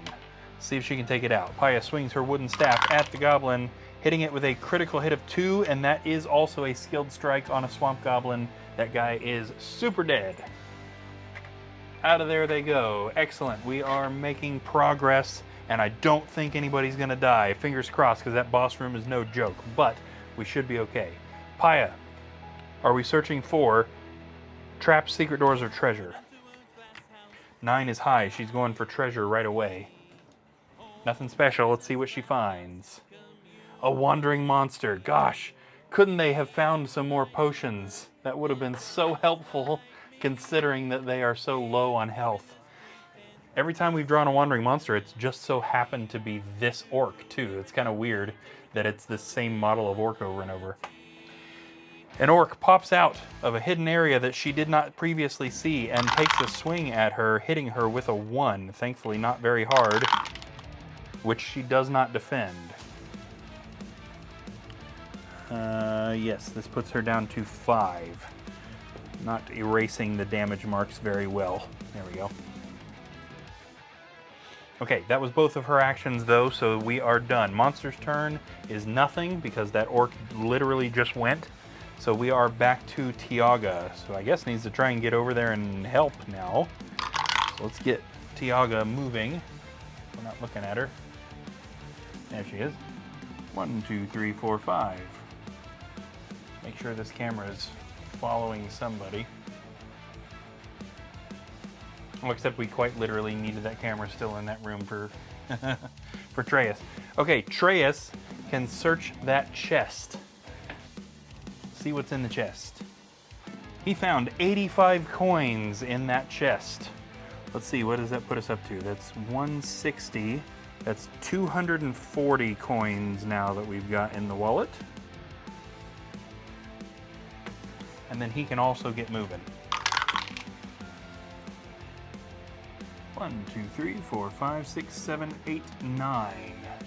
And now we can actually move this camera over here to follow what's going on. Moonstone. 1, 2, 3, 4, 5, 6. Not quite close enough to do anything. Paya. Can we take out this orc? Let's just make this nice and quick. Paya right here. Paya swings her wooden staff at the orc, hitting it with a 1, which it does not defend. Thank you. That is the way to do it. Okay, secret doors she needs to search that room for, and there are none.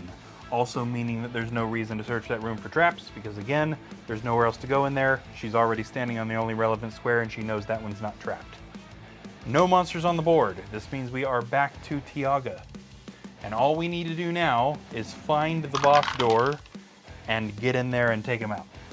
1, 2, 3, 4, 5, 6, 7, 8. So she's well on her way. Yeah, Treyas is next. We'll just go ahead and keep him up here too. 1, 2, 3, 4, 5, 6, 7, 8, 9, 10, 11. Now I'm going to say they probably have a pretty good idea of where the boss room is. There's only one area of the quest that has not been searched, and it's that central room. So I don't feel bad about taking them straight there. Moonstone, only move 3. 1, 2, 3. I'm going to go ahead and position the other camera that we're not using for the square. And finally Paya, who doesn't need to be in that room anymore, also only gets 3. That is a little bit frustrating. 1, 2, 3 puts her right on the edge of camera, but she's in that square now. The square has already been searched for both traps and secret doors, so they just need to go around the square and discover that door. Okay, no monsters on the board. Tiaga. Again, only 3. 1, 2, 3. So now that it's only movement, they just can't move to save their lives. That sounds about right. Treyas rolled a 7. Here we go. 1, 2, 3, 4. So now he can see into this upper area, but there is nothing further to show. 5, 6, 7. Moonstone. With a 6. 1, 2, 3, 4, 5. She can't move that 6 square. And Paya. Now this is probably a decent time for me to defend my using the dice, because I know this is a point of contention among HeroQuest users. 1, 2, 3, 4, 5, 6, 7, 8, 9, 10, and she can see the boss door. There are a great number of HeroQuest players who apparently dislike rolling dice to move, and it's never really been a position that I've understood all that well, I guess. In fact, HeroQuest, it was such a complaint that HeroQuest officially added an unhindered movement rule, which allows the heroes to move some certain amount without needing to roll if there are no monsters on the board. And I sort of get it, because it speeds up gameplay, but I also prefer the dice rolls, even though it is admittedly a little bit boring, just because it affects which hero gets to certain rooms first. So it does have a direct effect on the gameplay if they're rolling high or if they roll low, because it changes who reaches rooms or certain events or anything like that first. And the order of who gets where is important, regardless of whether you're doing it the way I'm doing it or if you're having players, unless the players are specifically shortening their movements to keep themselves in a certain order. So I always use the red dice to roll, even if there are no monsters on the board. Okay, back to Tiaga. 8. 1, 2, 3, 4, 5, 6, 7. Atreus. 1, 2, 3, 4, 5, 6. They're not quite to the door, but they're almost there. Moonstone is going to go ahead and recast her shapeshift spell now, so that she's got some extra power for this last room. And then we'll go ahead and move her. 8. 1, 2, 3, 4, 5, 6, 7, 8. Again, not quite to the door. And Paya. Looks like Paya is going to be the one to open the door. 1, 2, 3. We open the door, and this is indeed the final room, because I know this quest is going on a bit long. This is the final fight right here. We have no additional doors. We have some furniture. There is a table in the middle of the room, so we're going to go ahead and put down a dirt floor. Here's our table. There is also a fireplace on the back wall, taking up all 3 of those squares. There is another chest next to the fireplace. There is also a throne near that treasure chest. There are 2 mountain orcs.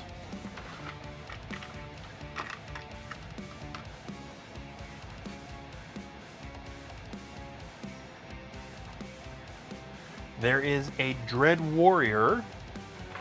Kind of unfortunate. And, of course, there is the boss of the quest, the gargoyle, Varag. And we are going to go ahead and use the classic Milton Bradley sculpt of the gargoyle for this,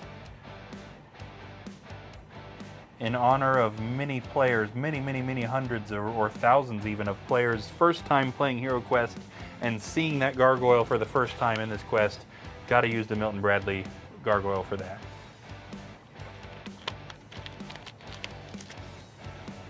I think that it is in Paya's best interest to walk in here and use her burning spirit to hit that boss. It's not going to kill him, but it's going to knock him pretty good.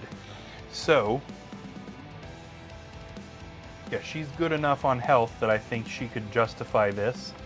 If she moves right here, she can now use her burning spirit, which is the element of fire. As an action, she expels a beam of brilliant energy from her soul's core. This beam may be straight or diagonal and continues until it meets a wall or closed door. Each enemy in the beam takes 2 body points of damage. This cannot be defended. So first off, that kills that orc right there. Let's get a little bit closer to the action. Without a doubt, this orc is very dead. And that also causes 2 body points of damage to Varag himself. Again, this does not kill him, but it actually takes him down to 1 body point. So that was definitely worth saving to the last quest. Although, you know what I didn't think about is that she's the last hero, which means she is probably going to get surrounded. Okay, well, it is what it is. It was probably still worth it unless she gets killed. Let's take the Dread Warrior out into the hallway. Because that door is open, somebody can get to Moonstone. Might as well be the Dread Warrior. 1, 2, 3, 4. So the Dread Warrior swings his mace at the shape-shifted druid, magically only hitting her with a 1. In her shape-shifted form, she has very good defense, so she does manage to defend that attack. Good. This orc should also be able to get to Paya. 1, 2, 3, 4, 5, 6. Yes, definitely. The orc swings its sword at Paya, hitting her with a 1, which she does block. Thankfully, this is going well. Varag, very angry at getting blasted with brilliant beams of energy, comes over here and swings his serrated sword at her, hitting her with a 2. That's not good, but it could have been way worse. She defends 1 and takes the other. Woo! Getting real. Tiaga. Back to the hero's turn. Tiaga is currently off camera. Can we get her with the other camera? Surely we can. Yes, here she is. We need to get you up to the action here, Tiaga. She rolls pretty good. 1, 2, 3, 4, 5, 6, 7. She's probably in the other camera now. Not quite. My big dumb face is blocking her. There she is. She, because she has an oak wand, is able to fire at this Dread Warrior now. So she sends a beam of energy from her demon form, hitting the Dread Warrior with only 1. At least she didn't miss. The Dread Warrior does not defend the attack, taking 1 body point of damage. Okay, Atreus unfortunately doesn't have any spells left, doesn't have any long range. He's pretty much stuck there in the hallway unless we're going to have him go all the way around, which honestly probably isn't that bad of an idea. Let's try and get that. It's too bad we used the pass-through rock spell already. 1, 2, 3, 4, 5, 6, 7. Now I know he's off camera. No, he's not. We're just going to have him walk around the square to try and get behind the Dread Warrior to help attack there. Moonstone, luckily, did not lose her shapeshift, so she swings her serrated claws at the Dread Warrior, hitting it with a 1. Oh. The Dread Warrior does not defend. Things are finally going their way here in the final battle, thankfully. Now, it's really questionable what is Paya's best option here, because she could either take out the heavy hitter or the easier to kill monster. Now, Varag could one-shot her if he gets a critical hit and she doesn't defend, but having both monsters attack her, I would say greatly increases the odds of her dying. So I think, let's hope she can kill this orc. She swings her wooden staff at the orc, hitting it with a 1. Oh, but he defends. Dang. I was really hopeful that that was going to work. I thought that was going to be okay. Now she's in bad shape here, but all she did was attack. Okay, there is actually something we can do to help her out here. If we back her up 1, then only one of them can attack her, because it doesn't look like it, but this fireplace is taking up this square that's right here. So only one monster can get into there, so at least she can only get attacked by one of them. All right, where are we at? We're at the monster's turn, so let's take care of the Dread Warrior first. The Dread Warrior swings his mace at Moonstone, hitting her with 1. She blocks the attack. Which of the monsters is going to go into that space to attack Paya? Red for Varag. It's black. It's going to be that orc. The mountain orc swings its sword at Paya, missing her entirely. Oh, thankfully, this is going really, really well, surprisingly. Okay, back to the hero's turn. It is Tiaga. She shoots a beam of energy at the Dread Warrior, hitting it with a 2. It does not defend, meaning it is dead. So Treyas was not fast enough to help, but it's okay because I think we're going to make it through this quest without anybody dying. Let's get Tiaga in that room to help with Varag. Now he might hit her and get rid of the demon form. 1, 2, 3, 4, or do we leave her in the doorway? It probably doesn't matter. Does she stop and search for traps? She does, or she would. She can't actually search for traps. She doesn't have the action for it, but she is going to stop there. Also kind of makes sense because she needs to be long range. Let's see what Treyas's dice has given us. 3. He's just going to start walking back. 1, 2, 3.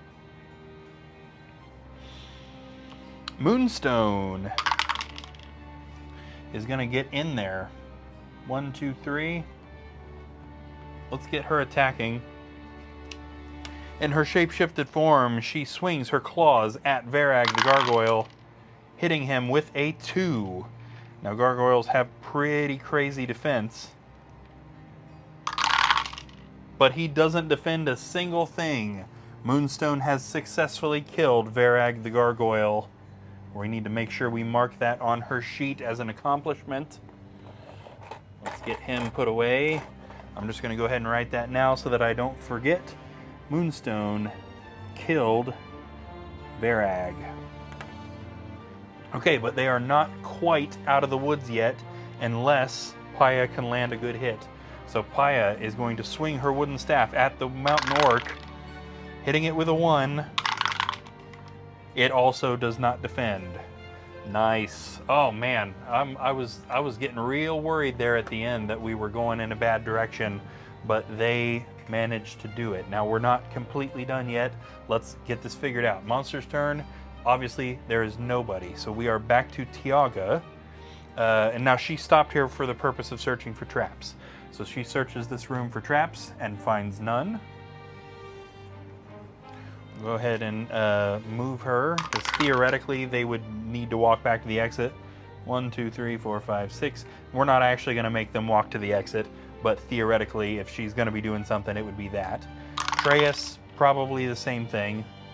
1, 2, 3, 4, 5, 6, 7, 8, 9, 10, 11. Moonstone is going to go over to the chest. 1, 2, 3, 4. Moonstone searches the central room for treasure and finds 120 coins in the chest. This puts us up to 360 coins total, and does indeed bring us to the end of the quest. Now they could search this room for secret doors, but it's not going to go anywhere. There aren't any. We don't need to watch them rolling over and over and over until they reach the exit. So let's do our cleanup. There we go. Okay, this quest again did not go even a little bit like I expected it to. This has been quite wild to see how bad the dice have just turned against the heroes in certain situations, and turns what should be theoretically kind of simple fights into bad what's going to happen situations. So it's been pretty crazy. So we're going to put away unused spells, and we're going to gather up the items, in this case the Potion of Healing and Heroic Brew, and keep that in a special pile. And then we're going to gather up our character sheets so that we can kind of do the end of the quest stuff. I'm going to grab my skill sets. Now again, I think I mentioned this in the stream a couple nights ago, but in case this is your first time, surviving heroes of the quest get a couple of things for doing the quest. First off, Mentor awards each surviving hero 50 gold coins. So this gives them a total of 200 coins at the end. This gives us 560 coins. Now the reason I did that is because we're utilizing a bigger group of heroes than just 4. Regular hero quest would just have you using the same 4 heroes for every quest, and just the gold that you're awarded and the gold that you find during treasure searches is enough to get you outfitted. But when you have a bunch of heroes, which by the end of the campaign we're going to end up with 20 heroes in the ranks, the only way to get enough gold to outfit everybody is to have a quest reward, essentially. So at the end of the quest, as long as 4 heroes survive, you get 200 coins. The other thing that we get is each surviving hero gets 2 skill set points, which they can use in any of the 6 skill set categories. These papers that I put across up here are telling me what each hero class gets for different levels in the skill set categories. So each class is affected by them differently, but there's never nothing to get. So let's go ahead and check that out. So I got Tiaga right here. I'm going to go ahead and erase her damage. She did really good on this quest. She didn't end up landing the killing blow, but her ability to shoot gave her a fantastic advantage that none of the other heroes had. So she was definitely a huge, huge help in this quest. We're going to mark her off for quest 1, and let's see where her skill set points are going to go. Her first point is going to be Constitution level 1. Constitution is for increasing your maximum number of body points. Level 1 doesn't give her anything quite yet. Her other point is going to be Education level 1. Education increases the level of mind points, which gives the heroes the ability to throw off spells that would control them or put them to sleep. If you guys remember when Treyas put that Dread Warrior to sleep and we were rolling dice for his mind points, monsters can also do that to the heroes. So the more mind points they have, the better. Education level 1 is also nothing, but she is well on the way to getting some special benefits. Okay, Treyas is next. Treyas was our brand new wizard. He joined the ranks because Honora died. I toyed with the lore idea that he is Honora's brother, but I don't know if that connection is necessary, honestly, so I ended up not doing it. I didn't give him a last name just in case I change my mind about that later. But he also did really, really well on this quest. For a while there, he was the only one who was able to land damage.